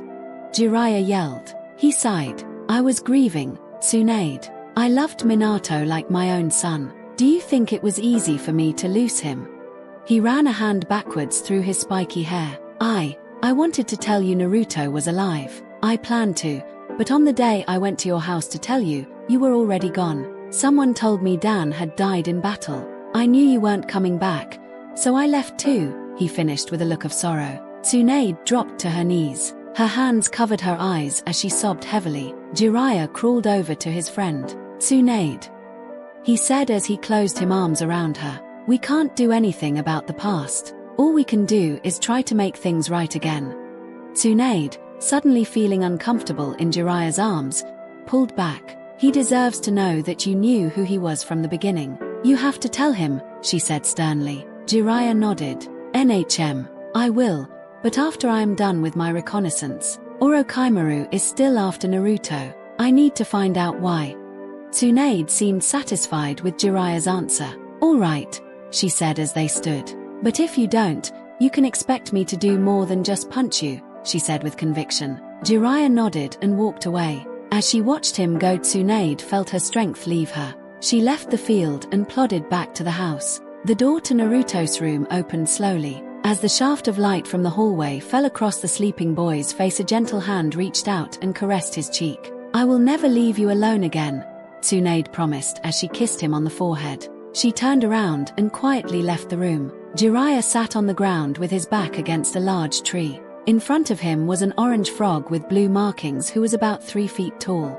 That's all we know. Gamabunta is worried sick. Please find him, said the frog in a concerned tone. I'll do my best, Gamaraikanon, Jiraya replied as he clapped a reassuring hand on the frog's shoulder. Thank you, replied Gamaraikanon just before he disappeared. Jiraya's face took on a look of grave concentration. Why the hell would Orochimaru kidnap Gamakichi? The morning of October 10th. Sasuke rubbed the sleep from his eyes as he got up to open the door. Whoever it was knocked again. I'm coming, damn it, he mumbled in irritation. He opened the door to see Sakura standing there. It's 5 a.m. This better be good, he said as he glared at her. I need your help with Naruto's party, Sakura said with a smile. Sasuke simply shut the door. Sakura vein popped, opened the door and walked into the house. You promised you'd help me. Sasuke turned around. You never said anything about doing this so damned early, he replied. Sasuke, Sakura said in annoyance. Sasuke merely turned around and waved her off. I'll be there when the party starts, he said as he went into his room and shut the door. Sakura growled through her teeth and marched back out of the house. As she shut the door, a male voice spoke. No luck. Sakura sighed angrily. No, and I don't dare try to get Hinata. Her dad would kill me for visiting this early. She sighed again and smiled. I guess it's just us, Lee-kun. Don't worry, Sakura-san. I've got enough stuff to decorate your whole house, Lee said as he patted the large cardboard box he was holding. The thing is, we're not decorating my house. Lee's face twisted into a frown of confusion. Tsunade-sama said we could have the party at her house, and her living room is huge. Lee put a thoughtful finger to his lips for a moment. If we're decorating Tsunade-sama's house, then we are definitely gonna need help. But who else is up this early? Sakura questioned. Lee snapped his fingers in triumph. 10-10. 10-10. Yeah, she gets up at 4:30 every morning to train, Lee replied with a grin. Sakura's eyes widened in surprise. 4:30, she squeaked. Lee's smile faltered a bit. Yeah, she's been doing it ever since the Chunan exam. She's afraid her aim is no longer perfect. But it was Temari's fan that made her weapons miss, Sakura said in confusion. And aren't you the one who was training even though you were still in the hospital? She accused with her hands on her hips. Lee shook his head. Training when you have no confidence in yourself is pointless. If you don't believe in yourself, then you second-guess every action in battle, and that can be dangerous. Sakura's eyes opened wide. Flashback. What if I can't do it? Sakura asked with a grimace. Tsunade frowned. Training without confidence in yourself is pointless. If you are second-guessing yourself in battle, you will do nothing but put your teammates in danger. End flashback. Sakura shook away her thoughts and smiled with determination. Well, then we'll just have to get her confidence back. Lee grinned. God, I love her, he thought. As the Sakura and Lee neared Tenten's house, they heard the sound of weapons piercing wood. They rounded the corner of the building and entered the backyard. Tenten was moving with unmatched preciseness as she threw her many weapons at the targets in front of her. Her usually neat buns were beginning to fall out of their elastics. Sweat matted her clothes to her body and her face was screwed up in determination. She skidded to a stop when she sensed someone nearby. Yo, Tenten, Lee called. Lee-kun, Sakura-san, why are you two here this early? Tenten said in between her gasps for air. Sakura smiled. We were wondering if you'd like to help us decorate for Naruto's birthday party. Tenten bit her lower lip. I dunno, I really need to train. Please. Tsunade-sama's house is too big for just me and Lee-kun to decorate. It's at Tsunade-sama's house. Tenten said excitedly. She walked over to a stump that was a few feet away, picked up the towel that was sitting on it and began to wipe the back of her neck. I'll be right back, she said, still taking her breaths in quick puffs. Just let me take a quick shower and change. She ran off into her house, leaving Lee and Sakura to wait in the yard. Not that I'm complaining, but I wonder why she changed her mind so easily, Sakura mused. Lee smiled. She's been waiting for a chance to ask Tsunade-sama to train her. I wonder if she'd take on a third student. Sakura looked at the watch she had recently started wearing. I hope she doesn't take long. We only have 3 hours. Tenten was back in the yard, wearing her usual outfit in just over 10 minutes. Let's go, she said to a stunned Sakura and Lee. Lee-kun, what are you doing? Sakura demanded as she rushed over where Lee was trying to hang some streamers on the other side of the living room. Ha! He replied, doing a perfect impression of a deer caught in someone's headlights. You can't just hang them straight across the wall like that. Sakura complained as she took the streamers down and proceeded to instruct Lee on the proper way to hang streamers. See, you need to twist them first and then make sure you make little loops when you tape them to the wall. Lee, who had long since gotten over the shock of Sakura's sudden outburst, was taking the opportunity to just stare at her. She's so beautiful. He sighed internally. I wish there was some way I could turn her heart away from Sasuke, he thought in mild despair. She began to turn around and so he looked away. Got it? Sakura said with a pleased smile as she turned around. Her smile faltered when she saw that he was looking in the opposite direction. Lee-kun, she complained. Hi, Sakura-san. I saw what you did. I was just, Sakura saw the time on the digital clock behind Lee and gasped. Oh no, we only have an hour left until Naruto comes back. She shoved the rest of the streamers at Lee. Hurry, get these up while I frost the cake, she said as she rushed off to the kitchen. Tenten pushed the string for hanging the centerpiece through the hole in the center of her shuriken and deftly tossed it toward the ceiling. It landed perfectly centered. Tenten folded her arms and smiled, obviously pleased with herself. Sakura, however, was not pleased. Geez, Tenten-san, if you put holes in Tsunade-sama's roof, I'm the one who's going to get yelled at, she said as she came back from the kitchen. Tenten simply waved her off. It's fine, Sakura-san. I made sure it only went in far enough to secure it to the ceiling. It's no worse than attack, she said with a smile. Sakura threw up her hands in defeat and walked off to start on the snack table. Tenten laughed and took the opportunity to steal a glance at her crush. She sighed as Lee went about hanging the streamers. If only he wasn't stuck on Sakura-san, she mused in her mind. Lee knew Tenten was watching him, but he pretended not to notice. He decided it was best to avoid the subject since he knew he would only ever love Sakura. I wonder when it went from crush to love. Maybe during the Chunan exam. He sighed inwardly. I may have just liked her in the beginning, but now. He gulped hard and stood. I have to tell her, even if she doesn't feel the same. I just won't feel any peace until she knows, he decided. Gari-sensei, I'm going to do it, he said with conviction. His cheeks reddened when he realized he had said it out loud. Both Sakura and Tenten were staring at him. He immediately sat back down. Maybe, after the party, he thought with a sigh. Hinata reached over and smacked the alarm clock. Oh no, it's 8 o'clock already, she exclaimed with wide eyes. She was startled when she heard a knock on the front door. It's Sakura-chan. I have to get dressed, she squeaked. Whipping open her clothing drawer, someone knocked on Hinata's door. Hinata-sama, aren't you ready yet? Sakura-san is already here, said Neji's voice. Hey, I'll be right there. Sakura looked at her watch again just as Hinata and Neji came into the sitting room. They both bowed. Our apologies, Sakura-san, Neji said formally. I overslept, Hinata added. Sakura looked incredulous. She pointed at Hinata. You're not going to wear that, are you? Hinata looked down at herself. She was wearing her usual outfit. Is there something wrong with it? Don't you know anything about boys? Sakura said in frustration. She grabbed Hinata by the wrist and dragged her back towards her room. You go on ahead, Neji, we'll be there soon. As the two girls disappeared down the hall, Neji sighed and rolled his eyes. Frivolous nonsense. He left the house and headed for Tsunade's home. The 5th and 6th colors have been secured, Orochimaru-sama, Kabuto said respectfully. That just leaves the ferret summons, Orochimaru answered. Once you are through with that, begin stage 2.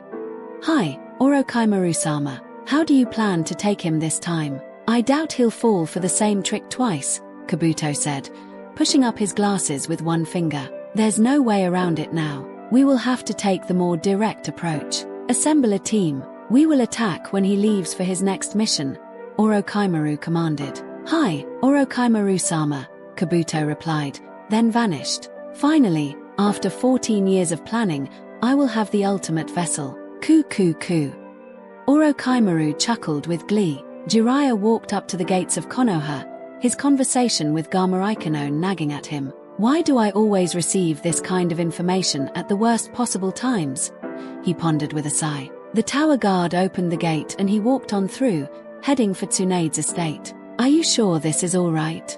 Hinata asked nervously as she looked at her reflection in the full-length mirror on her bedroom wall. She was wearing a pair of denim shorts that stopped about mid-thigh and a sapphire blue tank top that she had insisted was only for sleeping in when Sakura had pulled it out of her dresser. It was cotton and had lace that ran the length of the neckline. It had also been tied up so that a good 3 inches of her midriff were showing. Trust me, Naruto won't be able to take his eyes off you, Sakura answered with a sly grin. It had taken some convincing, but she had also gotten Hinata to wear some lipstick. Nothing too brash, just a warm peach, but it brought out her eyes magnificently. Hinata turned tomato red at her friend's comment. She gulped hard and turned to Sakura. Can we go now?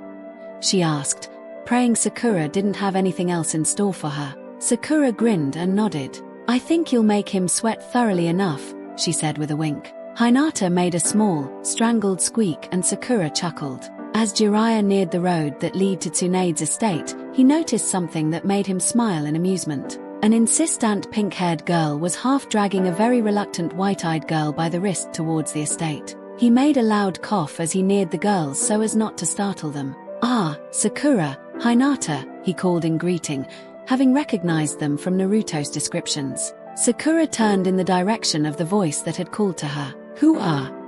She recognized the scroll on the large man's back from her schoolbooks. Her eyes widened. That scroll, that's the frog summon contract scroll. Jiraiya-sama, what are you doing here? The Jiraiya. Hinata thought in disbelief. A smug look came over Jiraya's face at the reaction his presence had garnered. Naruto's birthday party, he answered aristocratically. Sakura's eyes showed her shock. How do you know Naruto? Jiraiya buffed his nails on his outfit. Who do you think taught him to summon the great frogs? He said with pride. Wait a minute. Naruto can summon. Sakura replied with confusion and surprise. At this, Jiraiya fell over in disbelief, then quickly got up and began ranting. How could he not show his friends the technique that the magnificent Jiraiya taught him? He said with indignation. Sakura's eyebrow twitched. Is this really Jiraiya-sama? Hinata said meekly. We're going to be late. Jiraya's expression changed completely. Well then, let's go, he exuberantly commanded before walking off down the road. Hinata and Sakura just stood there, frozen in shock of the abrupt change that had come over the man who now walked ahead of them as if he owned the world. Sakura twitched again. This guy. Ne Shizune ne-chan? Naruto asked as he and Shizune walked back home. Yes, Naruto-kun. Shizune answered over her shoulder. You still haven't said anything about today. Naruto said carefully. Shizune chuckled warmly. Don't worry, Naruto-kun. I haven't forgotten your birthday. I have a present for you at the house. Naruto's eyes widened and misted over. A present, really? Shizune made a comforting smile. Of course, and Tsunade-sama has one for you too. She stopped short when she realized Naruto was no longer following her. She turned around, concern clouding her features. Naruto-kun. A lump formed in her throat when she saw that tears were falling from the eyes of the young man in front of her. Naruto-kun, she said sympathetically as she wrapped a comforting arm around his shoulders. Sakura, Hinata, Iruka, and Sasuke were crouched down behind the couch. Kiba, Jiraya, Kakashi, and Tsunade crouched along the wall to the right of the front door. Shikamaru, Chuji, Aino, Lee, Neji, Nabiki, and Konohamaru were behind various objects throughout the room. Neji was in the middle of muttering about how hiding like they were was childish when Sakura noticed a light flicker outside the large picture window. Quiet, she hissed. They're here. Naruto squinted as he and Shizune neared the house. Something wasn't right. Shizune ne-chan. The house is dark, he whispered in alarm. Better play along. Shizune thought. Go quietly, she instructed with a stern face. Naruto nodded his confirmation. The two shinobi moved carefully and quickly towards the house, all the while Shizune was using every ounce of her willpower to keep from falling to the ground in fits of laughter. They took position on either side of the front door. Before Shizune could stop him, Naruto flung a large group of shuriken into the house. Shit, she thought in panic. Neji's body was twisted sideways in a very uncomfortable position from having to dodge a shuriken that had come towards his head. Still think this was a great idea, he growled as he glared at Sakura. Naruto squinted, trying to see whoever might be lurking in the dark living room. Why haven't they fought back?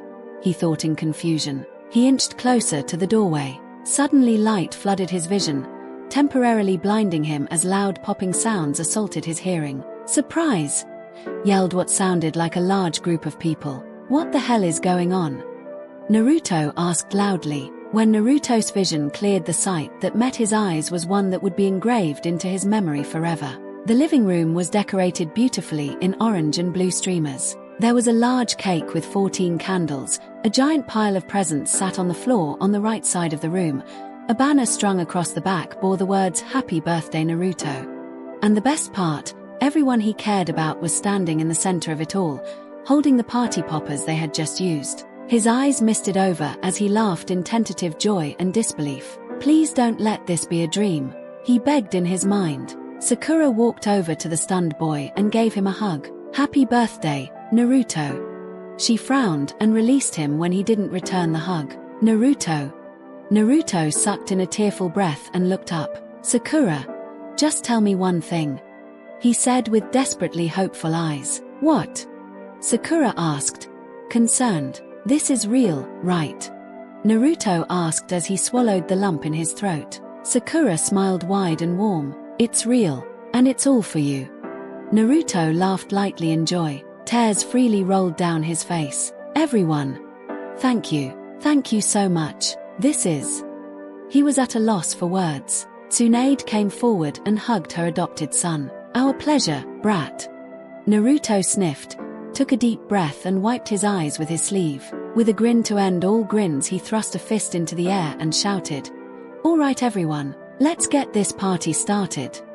Everyone in the room chuckled. Lee pressed play on the cassette deck. Lee, that's too loud, Shizune said with her hands over her ears. Lee couldn't hear Shizune, but realized what her hands being over her ears meant and immediately turned down the volume. Friends and family took turns wishing Naruto a happy birthday. The blonde ninja couldn't understand how it could get any happier. He had never felt more loved in all his life. This is the best day ever, he thought with a smile. Naruto-kun, said a voice from behind him. He turned around to see someone he barely recognized as being Hinata. He suddenly found he had lost the ability to speak. Hinata's clothes were so different from her usual fare, not to mention that the shirt she was wearing was tight and showing off a few physical assets that her baggier clothes generally hid. He kept opening his mouth to say something, but the sound just wouldn't come out. Finally Hinata, feeling a bit uncomfortable under Naruto's stunned gaze, spoke up. "Naruto-kun, are you alright?" Was Naruto's reply. "What's wrong with me?" he thought in frustration. Hinata-chan," he managed to force out at last. "Yes," Hinata replied as she shifted her weight nervously. Naruto's nose chose this moment to utterly betray him. The second the tiny trickle of warm blood escaped his nostril, his hand flew to his face. I gotta pee. I'll be back in a sec," he said quickly as he bolted for the bathroom. "Did I do something wrong?" Hinata wondered. Sakura watched Naruto run off with his hand covering his nose. She cocked an eyebrow. "Maybe I overdid it," she wondered. Then she shook her head. "Nara," she thought with an amused grin. "What the hell is going on?" Naruto grumbled. "I like Sakura-chan." He put a hand to his forehead as though he had a headache. "Don't I?" He tried very hard to bring an image of Sakura into his mind, but the only person that would appear was Hinata. Flashback. "Well, I came to tell you that I don't feel the same way," Naruto said, his voice filled with apology. "Oh," Hinata said, as her eyes misted over. "But," Naruto continued. Hinata looked up at Naruto with a glimmer of hope in her eyes. "There's a but. We can hang out more, and maybe after a while I'll change my mind," Naruto said with a smile. Hinata smiled widely. "Really?" End flashback. Maybe that's what's happening. Naruto sighed as he stared at the mirror. This is so confusing." After a few minutes of cooling off in the bathroom, Naruto felt brave enough to venture back out into the party. He saw Hinata talking to Sakura and felt himself blush. He simply sighed and wandered over to the cake. Naruto looked left, then right, then left again. Satisfied that no one was watching, he quickly scooped up some of the frosting with his right index finger. "What do you think you're doing?" said a stern voice. Naruto turned around to see Sakura standing there, arms folded. "I didn't spend an hour making that cake so you could put finger tracks in it," she scolded. Naruto grinned sheepishly, then noticed that Hinata was right behind Sakura. The knot returned to his stomach, but he fought it down. "Yo, Hinata," he said with a smile. "I'll leave you two alone," Sakura teased. "Sakura," Naruto protested. Wait.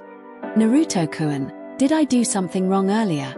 Hinata asked as she absent-mindedly chewed her lower lip. No, I just really had to go to the bathroom," Naruto replied with a smile, hoping she'd buy the excuse. "Oh good," Hinata said, relief evident in her voice. An upbeat song started playing. Naruto saw this as a chance to escape. "I'm gonna go dance," he announced as he began to walk off. He felt a tug on his sleeve. "May I join you?" Hinata asked hopefully. Naruto paused, trying not to think of how adorable she looked when she was unsure of herself. His resolve deflated. "Sure," he said with a grin. They took up positions across from each other and began to move to the music. Naruto glanced over to his right and noticed Sakura dancing with Lee. He was very surprised when he realized that it didn't bother him. He mentally shrugged and turned back to his dance partner. As he watched her dance, he smiled. "Yeah, let's see what happens." About 20 minutes later, a shrill whistle blasted throughout the room. Everyone looked up at Tsunade. Lee ran over to the stereo and turned it off. "Time for cake, everyone," she announced with a grin. "Yes," Naruto exclaimed as her punched the air. Hinata giggled affectionately at Naruto's antics. Tsunade put a chair in front of the cake and instructed Naruto to sit down. She lit the candles and everyone gathered around as Shizune killed the lights. The flames on the candles danced merrily as, for the 50th time that night, Naruto resisted asking someone to pinch him. "Happy birthday to you. Happy birthday to you. Happy birthday, dear Naruto." Tears fell from Naruto's eyes at hearing that line. "Happy birthday to you." Naruto took a deep breath and blew out the candles. Everyone cheered and Tsunade ruffled her son's hair. She handed him a cake knife. "Go ahead." Naruto made a quick, nervous glance at Sakura. Deciding she wasn't going to kill him if he cut up her handiwork, he proceeded to give himself a piece so large that it hung over the edge of the plate. He put it on by a good inch. Remembering it was her friend's birthday, Sakura resisted the urge to tell Naruto off for being a complete pig. She felt someone tap her shoulder. She turned around to see Lee looking nearly as green as his outfit. "Lee-kun, are you okay?" she asked as she put a hand on his forehead to check his temperature. Lee tried to ignore the fact that his heart was now racing from Sakura's touch. "Hi, Sakura-san. Can you come with me for a moment?" he said in a slightly strangled voice. Sakura was concerned, so she immediately agreed. "Sure." Lee managed a nod and began walking out to the gardens in front of the house. Once they were out of sight and earshot of the rest of the party-goers, Lee found a stone bench and sat down. "Please, sit," he instructed respectfully. Sakura sat down and waited. After roughly 3 minutes, she couldn't stand it anymore. "What's wrong?" she prodded. Lee breathed deeply. "I have to tell you something. But before I continue, I just want to say that I'm not trying to guilt-trip you into anything." Sakura frowned in thought. "Okay," she said, smacking a mosquito that had landed on her arm. "Sakura-san, when I first met you, I instantly began to like you. And I've liked you all this time. And up until a few months ago, I still liked you." Lee swallowed. It was hard for him to say these things when he knew she didn't return his feelings. Sakura's frown increased in depth. "You mean, you don't like me that way anymore?" For some reason she couldn't put her finger on. The prospect of Lee not liking her in a romantic fashion put a knot in her stomach.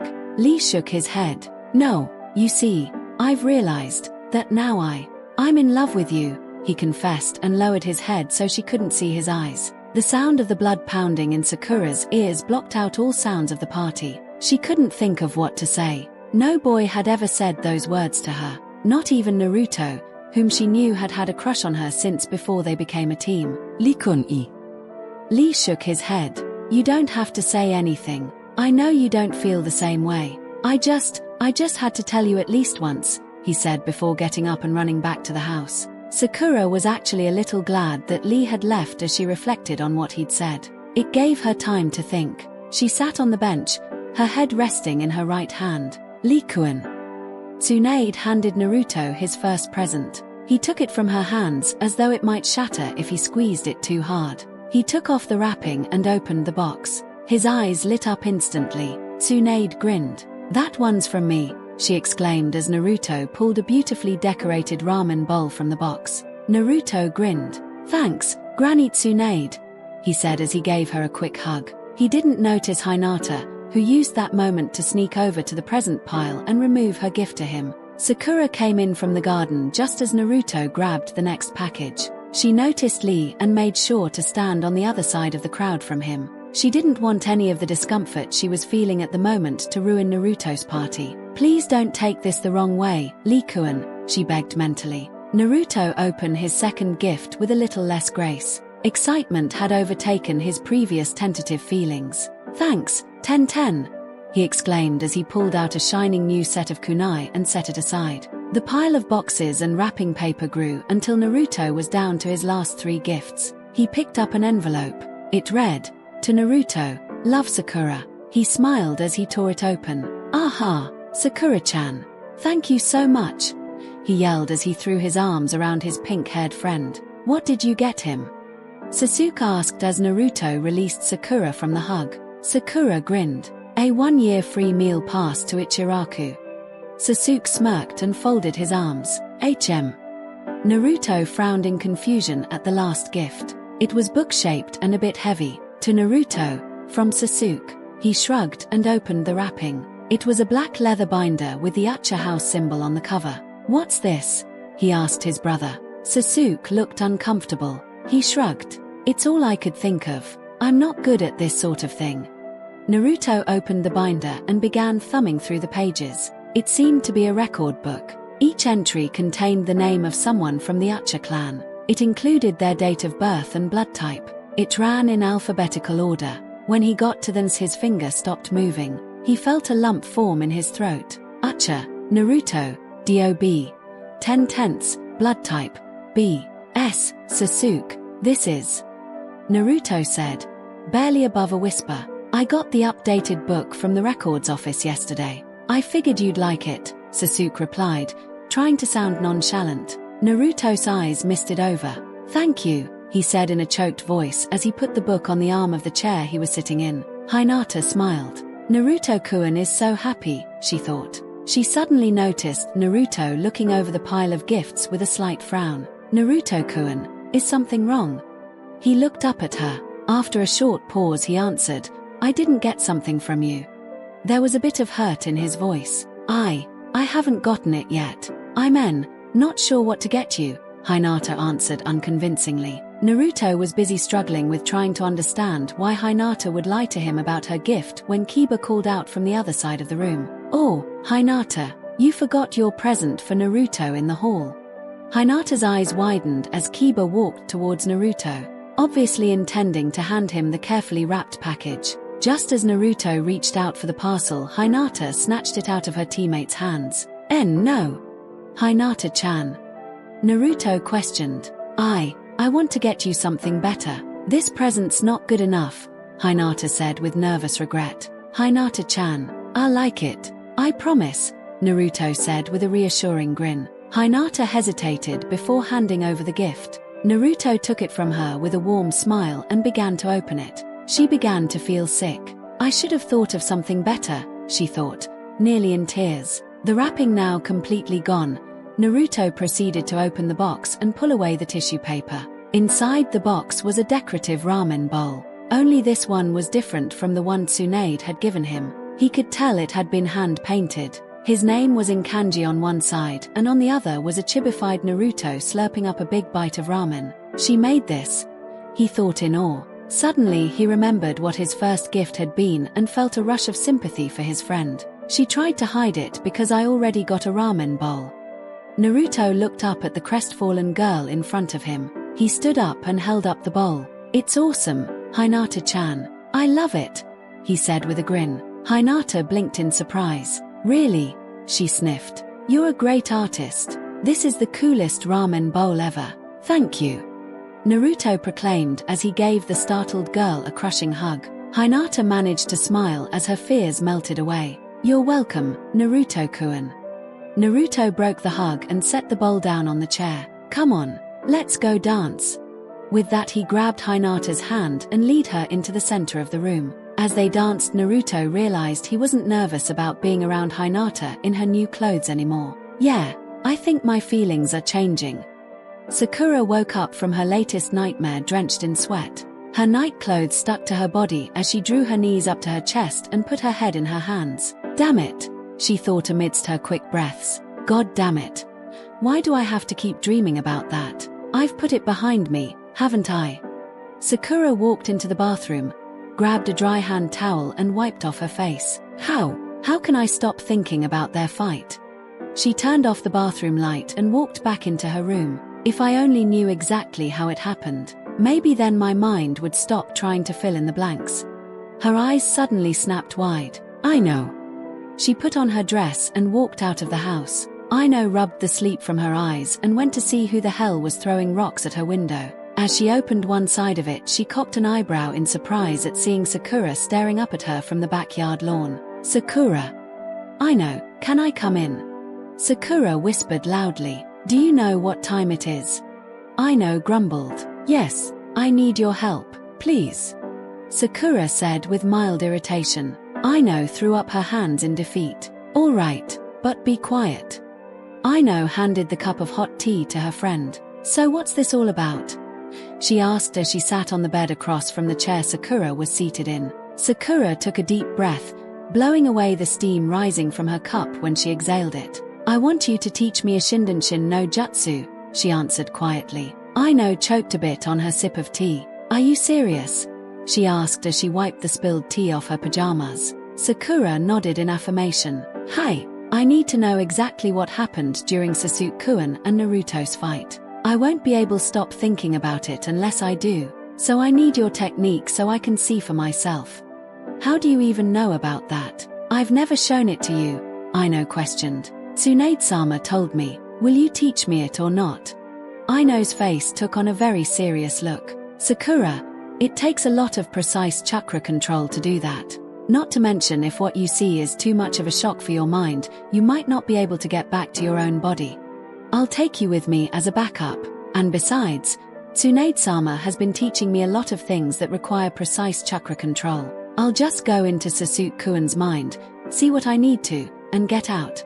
You'll never get through Sasuke-kun's mind alive. Knowing him, he's probably learned how to set up traps for anyone who might try to get in. Aino suddenly perked up. Wait, Naruto. Naruto? Yeah, go into Naruto's mind, Aino proclaimed, looking rather proud of herself. Sakura frowned. I guess I could try that. Aino yawned. Well, now that that's settled, I need to get some sleep. Come over in the morning. Sakura nodded. Okay, she said as she went to the window. Just as she was about to jump down, she turned her head back. Aino, thanks. Aino smiled and Sakura disappeared from sight. The next day. No, Shikamaru said plainly as he folded his arms. Please. She needs someone to practice on and it can't be me because I have to guide her. Aino begged, trying to look both coy and cutesy at the same time. Shikamaru rolled his eyes. He could see he wasn't going to win this one. How troublesome, he thought. Fine, but let's make it quick. I have a mission in 3 hours, he relented. He then winced, knowing exactly what was coming. Thank you. Aino yelled as she glomped the boy so tight he was struggling for air. Shikamaru sat on Aino's bed, his mind blank as he could make it. Aino had told him to try not to think about anything, in order to make it easier for Sakura on her first attempt. Of course, now he was having a hard time not thinking of anything simply because Aino had told him not to. Sakura came into the room. She had been practicing the seals by herself while Aino had gone to con Shikamaru into agreeing to be their guinea pig. Are you ready? Aino asked. Sakura nodded. All right then, go. Aino instructed. Sakura raised her hands and began the seals. Boar, monkey, bird, Ishindenshin no jutsu. A sudden pain spiked in her left temple, causing her to put a hand to her forehead. Aino shook her head. You pushed too hard. You're not trying to hurt the enemy, just enter his mind. Sakura nodded and repeated the jutsu. This time, she gave Shikamaru a headache. Ugh, watch it, he complained. Sakura sighed in frustration and repeated the jutsu again. She felt an odd whooshing sensation and suddenly found herself in a room completely devoid of light. But then she realized she could also see Shikamaru from the outside. Heh, did I mess up again? Aino nodded in approval at Sakura's execution of the jutsu. Okay, now just take a minute to get used to your surroundings. Right, she heard in stereo. Her breath caught in her throat. She slowly turned her head to see Sakura standing, with her eyes open. Aino's head was frozen in place as she forced her eyes to look back at Shikamaru. His eyes were blank, as they should have been when under the influence of the jutsu. Sakura. Yeah, came the answer from Sakura, and Shikamaru said at the same time. Aino's eyes went wide and her mouth dropped open. Holy shit. What's wrong? Aino held up her hand. Be quiet for a sec. Sakura and Shikamaru's faces frowned. Sakura, move your right arm, Aino instructed as she took a few steps backward for a better vantage point. What the hell is she doing? Sakura thought in frustration as she did what she was told. Sakura and Shikamaru's right arms moved in unison. Aino sat down hard into the chair directly behind her. This shouldn't be possible, she said with confused awe. Damn it, Aino, what shouldn't be possible? Sakura and Shikamaru roared in frustration as they both stood up. You're in both bodies at once, that's what. Aino said loudly and with mild panic. What if she split her soul somehow? What if I can't fix it? What? Sakura didn't like that idea at all. She put her hands in the release seal. Kai! The whooshing feeling repeated itself and she felt herself whole once more. Aino, having watched this, jumped up and went over to Sakura. Are you back? Are you alright? She begged. Sakura rubbed her eyes with her palms. Yeah, I think so. Shikamaru was watching this in confusion. Did something go wrong?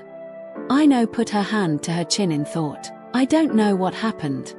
She turned back to Sakura. But we shouldn't do this again till we talk to my mom. Sakura nodded. Shikamaru stood to leave just as Aino's mother's voice came from downstairs. Aino, I'm home. Aino hurried to the top of the stairs. Kae-san, she bellowed. Can you come up here for a minute? Just a second. Aino's mother yelled. Moments later, footsteps sounded on the stairs. She poked her head in the door. "What's up?" she asked with a smile. "Something weird happened when I was teaching Sakura Ishindanshin," Aino explained. Curious now, Aino's mother stepped into the room and sat down in the armchair. "Oh, she did the seals right, but..." Aino looked at Sakura and bit her lip. She stayed in control of both bodies. Aino's mother's face took on a look of utter shock. "What? Is there an advanced level of Ishindanshin that I don't know about?" Aino asked. Aino's mother breathed tensely. "No, I've never heard of this before. You'd better ask Godame-sama." The teenagers all nodded and began to file out of the room. Just as Aino was about to exit, her mother hemmed. "And Aino?" "Yeah," Aino answered nervously. "Don't teach your friends mind-entering jutsus without me or your father in the room," Aino's mother said in a warning tone and narrowed her eyes. Hi, Kae-san." Aino sweat dropped. She then quickly left the room. "Interesting," Tsunade said from her behind her desk in the Hokage Tower. The teenagers' mouths all dropped in shock. "Interesting, that's all you can say," Aino said indignantly. "This isn't entirely unexpected," Tsunade explained. "It's not," Sakura said in disbelief. Tsunade's face took on a slightly serious look. She put her elbows on the desk, interlaced her fingers and rested her chin on them. "Simply put, it's a bloodline limit." Sakura's eyes widened. "What? But my family doesn't have a bloodline limit," Sakura countered. "Yes it does, on your mother's side. It just happens to be very rare," Tsunade explained. "Your mother doesn't have it and neither did your grandmother. Your great-aunt did though." "But why didn't Mom tell me?" "I suspect she doesn't know about it either," Tsunade answered with a frown. "The knowledge is passed down from parent to child on the day that child enters the academy, but as you know, your grandmother died in an accident a year before that day, and everyone else that could have told her died in the Great Shinobi War." "Why didn't you tell her?" Sakura asked, suddenly a little annoyed. "I just found all this out not long ago myself. I found the information in the town records when I was looking for documentation on a missing nin this weekend." Sakura's expression relaxed. "Oh. The most basic explanation of your bloodline limit, Sakura, is that you have two minds," Tsunade explained. "Two minds?" Sakura repeated. Aino suddenly snapped her fingers. "The Chunan exam." "Ha!" was Sakura's answer. "When you kicked me out of your mind, that's how you did it," Aino proclaimed. "You're most likely right, Aino," Tsunade commented. "This is also the reason Sakura's precise chakra control comes so easily to her. She has twice the concentration." "So wait a minute. You're telling me I'm two people in one body?" Sakura asked with a little apprehension. "No, you have two minds. They're both you. They're just capable of independent thought. Like having a second set of eyes. Your main mind is the one you use the most. The other one, your inner Sakura if you will, is mostly dormant unless your emotions are heightened or you consciously make use of it. It probably kicked in at Aino's house because you were nervous. How do I consciously make use of it? Now that you know about it, you should be able to call on it at any time. Close your eyes. Try to find it," Tsunade instructed. Sakura closed her eyes and concentrated. Almost instantly she felt another presence there with her. As she looked deeper, she saw what looked like a sort of chalk outline of herself against the blackness of her mind. It just floated there, almost looking like it was sleeping. "I see it," she informed Tsunade, eyes still closed. Tsunade nodded approvingly. "Good. Now call to it." Sakura screwed up her face in concentration. "Call to it. Right," she answered. Wake up," she requested, feeling rather stupid. She tensed a bit as the figure opened its eyes. It did nothing else though. "I woke it up, but it's not doing anything." Aino snorted. "Maybe you should tickle it," she said with amusement. "Shut up, Aino pig. You'll make me lose my focus," Sakura said out of the side of her mouth. "Think of it as a sort of puppet. It won't do anything unless you move the strings. Try to push part of your consciousness into it," Tsunade directed as she stood and walked over to her student. Sakura took a deep breath. "Right." She pushed a small amount of her mental energy at the inner Sakura. Suddenly she was looking at herself and inner Sakura at the same time. "Whoa!" Tsunade smiled in satisfaction. Having control of your secondary mind allows you to think faster, concentrate better, and gives you a decided advantage in both mind transfer jutsus and being able to see through even the strongest genjutsu. With a bit of practice, of course, she added quickly. The Sakura-s smiled and walked toward each other. I'm gonna like this, they said in unison. Why don't you release it for now? I have ninja coming in for their assignments at 12. Sakura nodded and pulled her mind back from inner Sakura. She blinked a few times, then smiled. That was incredible, she exclaimed. Tsunade grinned. When you come over for training on Saturday, we'll work on practical uses for it. And we can work more on that technique in the morning, Aino said with a grin. Sakura looked at Tsunade. The fifth gave a short nod. That's fine, but make sure your mother is there to supervise this time. The group of teens nodded and left the building. As they reached the entrance, Shikamaru stopped walking. You guys go on ahead. I'm gonna get something to eat, he directed at Sakura. The girls shrugged and headed towards home. Sakura and Aino walked together on their way home since Sakura's house was on the way. Ne, Aino. Aino turned her eyes up to her friend. Yeah. Sakura frowned in thought. What do you think of Lee Kuan? She asked with her eyes facing skyward. Aino's expression became sharp. Then her eyes widened when she realized what Sakura's question indicated. You're giving up on Sasuke Kuan, she said with disbelief. Sakura coughed. No, never. It's just that, Aino, can you keep a secret? On occasion, Aino answered truthfully. Sakura decided that would have to be good enough. Lee Kuan, at Naruto's birthday party, he told me she gulped. This was a hard thing to say, in love with me. If Aino's eyes opened any wider, they would have rolled out of their sockets. Are you kidding? She asked when she managed to remember to breath. Sakura shook her head. Wow. Aino replied in an I can't believe it tone of voice. Sakura sat down with her back against the tree. What should I do? Aino let out a puff of air. Well, do you like him that way, at all? See, that's what driving me nuts. I don't know. He just keeps popping into my head when I don't want him to. Aino cocked an eyebrow. That's usually a sign of a crush, she said with as much tact as she could muster. Sakura bit her lower lip. No, she insisted. I love Sasuke Kuan.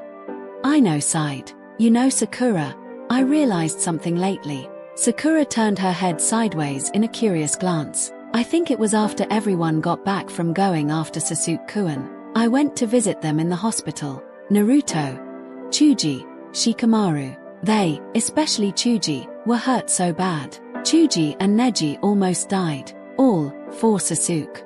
Sakura looked a bit stung. It wasn't Sasuke Kuan's fault. Naruto told me the seal made him crazy.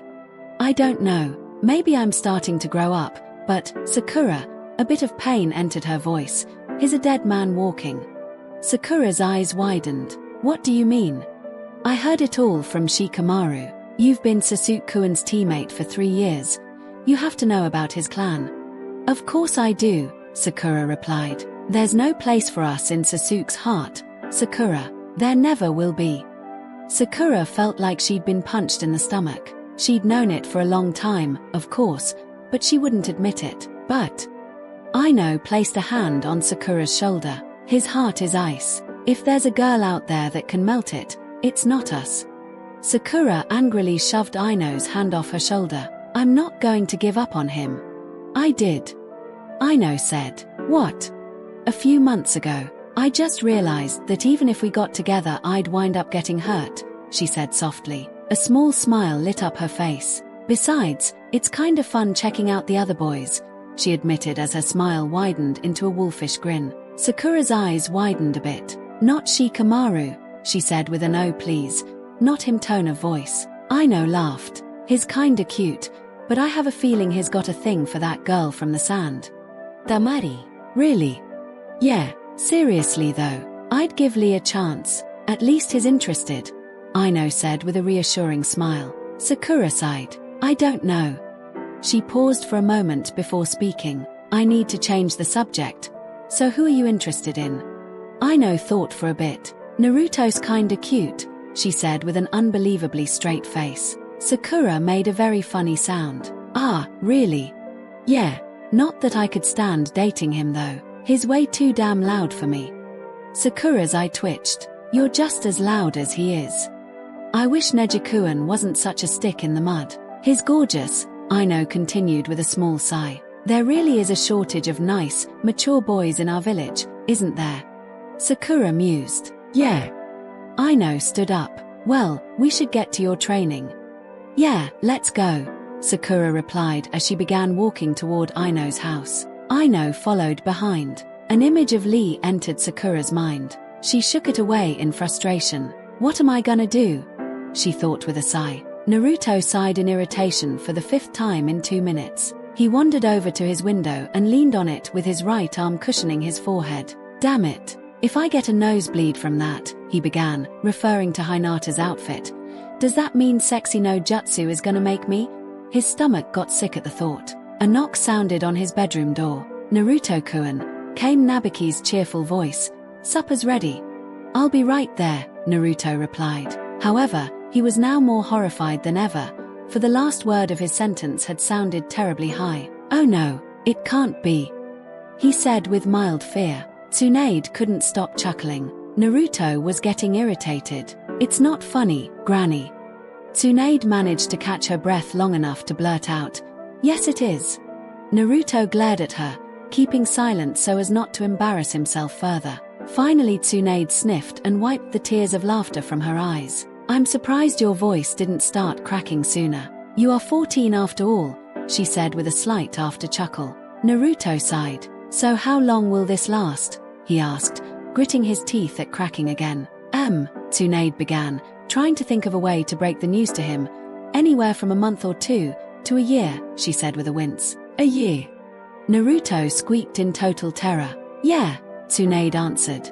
Suddenly she squinted and rubbed her fingertips on Naruto's chin. And you might want to start shaving soon too. Naruto's hand went to his chin. Sure, shaving, he said with the voice of someone who'd just been handed a death sentence. Tsunade smiled. Don't worry, I'm sure Sasuke will be going through the same thing soon. Naruto snorted in contempt. Heh, his voice probably cracked when he was 6, he grumbled. Izumi poked her head into the room. Naruto-sama, Hinata-chan is here to see you. Naruto made a choking sound. Not now, he thought in dismay. Tell her I'm not here, he croaked. Izumi cocked an eyebrow at Naruto's voice change. Hi, Naruto-sama, she said as she turned to leave. Izumi. Izumi turned back to Tsunade. Hi. Show Miss Hyuga into the living room, Tsunade requested. Hi, Tsunade-sama, Izumi answered. Granny Tsunade. Naruto yelled with an incredulous expression on his face. You can't just hide here until your voice stops cracking, kid, Tsunade answered. Oh yes I can. Naruto, go see your friend, Tsunade commanded as she sharply pointed a finger at the doorway. Naruto sighed in anger and stalked off towards the living room. Hinata looked up when she heard footsteps in the room. She stood up to greet Naruto. Hello, Naruto-kun, she said with a smile. Naruto waved and smiled cheerfully. If I don't say anything, I'll be fine. Would you like to get some ramen with me? Hinata asked. Naruto nodded. Hinata raised her eyebrows. What kind would you like? She asked. Naruto remained quiet, desperately trying to figure out a way to answer with body language. Hinata's face creased in concern. Naruto-kun, are you alright? Naruto smiled and nodded, glad to have avoided the ramen flavor question. Then why won't you talk? Hinata prodded. Naruto was quiet again. Damn it, can't she just ask yes or no questions? Is it me? Did I do something wrong? Hinata asked, then bit her lower lip. No. Naruto answered without meaning to. At seeing Hinata's confused and surprised expression, his stomach sank. He clapped his right hand over his forehead and eyes. Oh no, he groaned. Naruto-kun, why, your voice? Naruto took his hand from his eyes and sank onto the couch. His teeth were gritted in anger at his stupidity. Are you sick? Naruto sighed. It would be a great alibi, until it went on for a few months and she decided he was dying, that is. No, then what? Hinata began as she sat on the couch next to him. My voice is cracking, Naruto answered in disgust. Hinata straightened out of surprise. Oh. After some uncomfortable silence, Hinata spoke. It's not that bad. Naruto sighed. I'm glad you think so, he grumbled. Hinata frowned. I still like you, no matter what your voice sounds like, she said with a slight blush on her cheeks. Naruto made a small smile. Thanks, he answered, and he turned his head toward hers. His heart skipped a beat. Hinata was wearing denim shorts and a V-necked t-shirt. He gulped and suddenly found himself staring at her lips. His eyes widened and he turned his head away, taking in a sharp breath. Hinata was confused at Naruto's strange behavior, but shrugged it off. So, do you still want to go to the ramen stand? Naruto forced himself to look back at the pretty girl next to him. Yeah, he said with a smile. Hinata smiled. She took his hand and the two teens walked out into the golden light of the setting sun. Sakura frowned as she walked around, using inner Sakura in Shikamaru's mind. Okay, Shikamaru's mind is very, very dull. Both bodies complained in unison. At least you can finally open the doors, Aino said in a tired voice. They had been up since 4 in the morning practicing. Aino had a mission slated to start not long after sunrise, so if they wanted to work on Sakura's training, it would have to be early. Can I go back to bed now? Aino's mother asked with a yawn. Gasen. Aino confirmed with a sleepy smile. Aino's mother stood and stretched. Good night, girls, she said with a wave and another yawn. Aino turned to Sakura. Well, you're as ready as you can be. When are you gonna do it? Kai. Sakura said, releasing the jutsu. Shikamaru stood up and worked the kinks out of his neck. Right now, we don't have any missions, so he's probably still in bed, Sakura explained. Aino nodded. Good luck, then. Sakura nodded. I'm going to take a shower before our mission. Have fun, Sakura, Shikamaru said with very little emotion. Once Shikamaru was out the door, Aino turned to Sakura. I'm gonna get a few more minutes sleep. Sakura nodded. Night, Aino, she said with a wave. As she walked out of Aino's house, she noticed the sky had begun to brighten. Better hurry, I don't have much time. With that thought in mind, she broke into a run, headed for the Hokage estate. Sakura stared through the early morning darkness at Tsunade's estate. In all her planning to visit Naruto's mind, she'd forgotten about getting past the guards. Maybe if I just tell them I'm here for training. It is Saturday, after all. She took a deep breath and walked towards the front entrance, trying as hard as she could to look casual. A guard dropped his rock henge once Sakura was halfway up the walkway. Good morning, Sakura-san. What are you doing here before 9? He asked with a guarded smile, knowing full well she could be an enemy in disguise. I couldn't sleep, so I thought I'd just come over early. Is that okay? Sakura answered with a winning smile. Gunma, called the guard. The Jounin appeared in a cloud of smoke. What's up, Shinji? Gunma asked nonchalantly. Can you watch her while I speak with Tsunade-sama? Shinji asked. Gunma replied. Shinji disappeared, reappearing about 10 minutes later looking a bit stressed out. Tsunade-sama said to ask you what Naruto's favorite ramen is, he said as he turned to Sakura. Sakura half rolled her eyes. Everything. Shinji nodded in approval. You may wait in the living room. Sakura smiled. Thanks, she said, heading toward the front door. Damn, that was close. Sakura entered the house and sat on the couch. After a short while she stood up and headed in the direction of the bathroom. Once she was sure she was out of sight, she made a beeline for Naruto's room. She moved silently, realizing that Naruto's room may have been guarded as well. As she came within sight of Naruto's room, she saw Kakashi there, leaning against the wall reading that book of his. I can use this, she thought. Sakura, Kakashi called out without looking up from his book. Do you need something?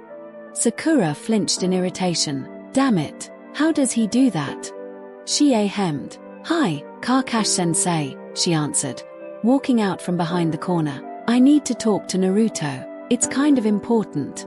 Kakashi raised an eyebrow. Oh, well then, don't let me stop you. He needs to get out of bed anyway, he answered as he turned a page in his book. Sakura smiled and went into the room, mentally breathing a sigh of relief as she went. She had to stop herself from giggling when she saw Naruto. The blonde, loud-mouthed ninja was sleeping with his head hanging off the foot of the bed. She smiled, then remembering what she was there for, bit her lip. Naruto, I hope you can forgive me, she thought in regret. She stared at her sleeping friend for a moment more. Okay, Sakura, calm down. Get in, get the information, get out, she thought as a lump formed in her throat. She made the seals. Ishindenshin no jutsu, she whispered. She felt the now familiar whooshing sensation as her second mind moved from her brain to Naruto's. Sakura stared into the darkness. All right, I know, said to visualize doors. Suddenly a long hallway appeared before her. She nearly took a step forward when she heard a drop of water from behind. Whirling around, she saw a wet cement floor and what looked like a giant cage. Sakura walked slowly toward it. This must be where Kyuubi was sealed, she said, in a shaky voice. She was cold and nearly terrified just being where the demon had once resided. Feeling like she would no longer be able to breathe if she stayed, she spun on her right heel and hurried off down the hallway. As she walked among the doors, the knot in Sakura's stomach grew tighter and tighter. This won't hurt him. This won't hurt him, she chanted in an effort to calm her nerves. Sakura tried each door she came to. They all opened easily. She was getting frustrated since she knew the memories she was looking for would be behind a locked door. She turned around from trying the latest door and saw something that made her blood run cold. Naruto. There, in front of Sakura, was indeed Naruto, but he looked very different. His clothes were black and red, his hair longer and wild-looking, and his expression was very similar to Sasuke's. Just what the fuck are you doing in here?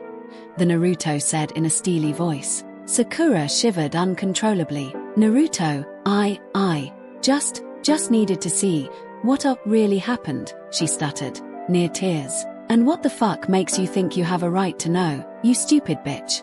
Now the tears flowed freely down the pink-haired girl's cheeks. Naruto, what's going on? You're not like this. This can't be you, she choked. Of course it's me, the Naruto snapped. Who the fuck do you think it is?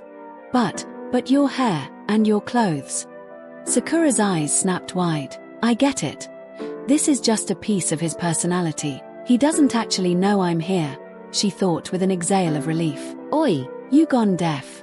Anger, Naruto yelled impatiently. Sakura took a deep breath. I don't have time for you, she said as she held back her tears and walked away. Anger, Naruto's face creased in anger. He charged Sakura, slammed her against a wall and raised a kunai to her throat. Just who do you think you are? He hissed. You sure as hell had enough time to come in here and screw with my head. Sakura was in trouble and she knew it. No, if Naruto kills me in here, my mind will go into shock, she thought in panic. Remembering her training with Tsunade, she gathered a massive amount of chakra into her fist. She hauled back, slugged him as hard as she could, opened one of the doors, shoved him inside and slammed it shut. She just managed to slap a seal tag on the door before feeling a huge force hit it from the other side. Again and again the door shuddered from the force of anger Naruto's hits. Just wait till I get out of here, you bitch. You are fucking dead, he raged. Trying desperately to block out the voice of anger Naruto, Sakura continued down the hall. If the knot in her stomach had been bad before, now it was positively squeezing the breath out of her. She tried another door. It wouldn't open. Finally, she breathed. She used her chakra lockpick and opened the door to the memory. When she opened it, she saw something she didn't expect. What appeared to be a 4-year-old Naruto was running up to a young male Chunan with a drawing of a rabbit and some flowers. He stood in front of the Chunan and proudly held up his masterpiece. Look what I made for you, Miroku-ne-san. Sakura watched with a sick feeling in her stomach as Miroku slapped the drawing out of Naruto's small hands. Get away from me, you piece of shit. I'm only watching you because Sandaime-sama ordered me to, he yelled angrily as he stalked over to the window so he could ignore the stunned boy. Sakura covered her mouth and began to cry as Naruto's expression crumpled. Tears began to flow down his cheeks. After a brief moment, the small boy fell to the floor, wailing with as much pain as a human voice could muster. Sakura rushed through the door and ran to Naruto, but as she tried to hug him, her arms passed right through. So all she could do was watch him. Soon she couldn't take it anymore and ran from the room. After shutting the door, she slumped to the floor of the hall and sobbed. Naruto. Kakashi glanced up at the clock on the wall. She's been in there quite a while, and it's awful quiet. His eyes widened. They wouldn't. He shook his head and mentally slapped himself. You've been reading that book too much, Kakashi. After a short pause, he looked at the door again. Still, I should check on them. He hemmed. Sakura. Naruto. Is everything all right? Yes. Naruto and Sakura said in unison. Kakashi frowned a little, but shrugged and went back to his reading. Sakura breathed a sigh of relief. Thank God. I thought he was gonna come in here, she said as she tried another door. She unlocked it and saw a memory of herself making fun of Naruto before they became a team. Wincing, she quickly left the room.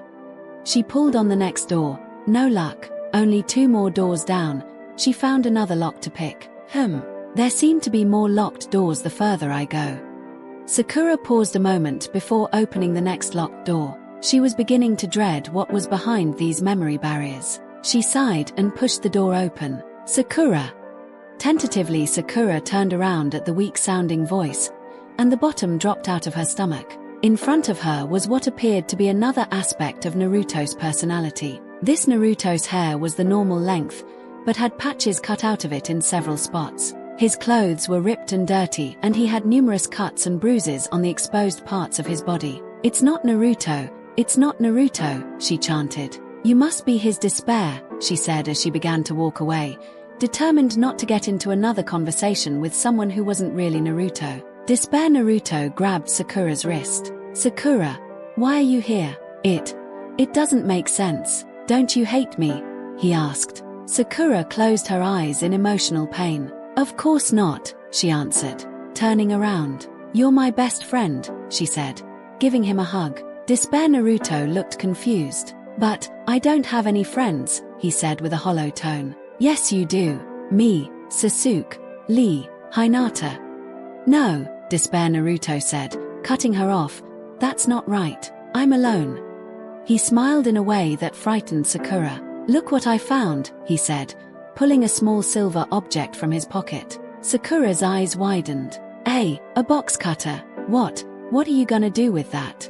Despair. Naruto smiled grimly. With one quick motion, he slashed his left wrist. Sakura's body trembled and her mouth opened, but her scream wouldn't come out. She could only stare at the blood pouring from the open wound. Her eyes filled with tears as he slashed the other wrist. Despair. Naruto raised his wrists to eye level, staring at the blood. There's so much, isn't there? He said sadly. Sakura's scream found its voice as Despair. Naruto raised the box cutter to his throat and ripped it across his jugular. She turned and ran from the scene as fast as her legs would carry her. As Sakura became smaller and smaller in his vision, Despair. Naruto sighed, watching his wrists close back up. It didn't work. It never works, he said with disappointment. By now, Sakura was extremely jumpy. She almost didn't want to open the next locked door she found, but she used her chakra pick anyway. The sounds of fighting filled her ears as Naruto and Sasuke came into focus. Apparently,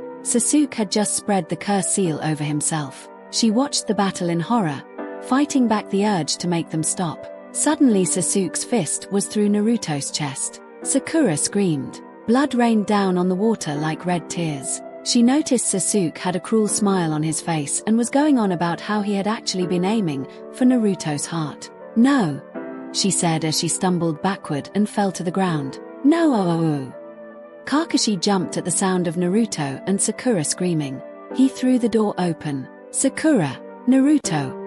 As soon as he saw them, he knew what had happened. But how are they both screaming? He wondered. Throwing that thought aside, he grabbed Sakura from behind and put her hands together in the release seal. Kai! Sakura's body relaxed and Kakashi caught her as she fell unconscious. From the bed, Naruto groaned and opened his eyes. Sakura! He noticed Sakura's head leaning to the side as though she'd been knocked out. Sakura-chan! He shouted as he rushed to his friend's side. He looked up at Kakashi. What happened to her? He said with fear. More guards came rushing into the room, followed by a tense-looking Tsunade. Naruto!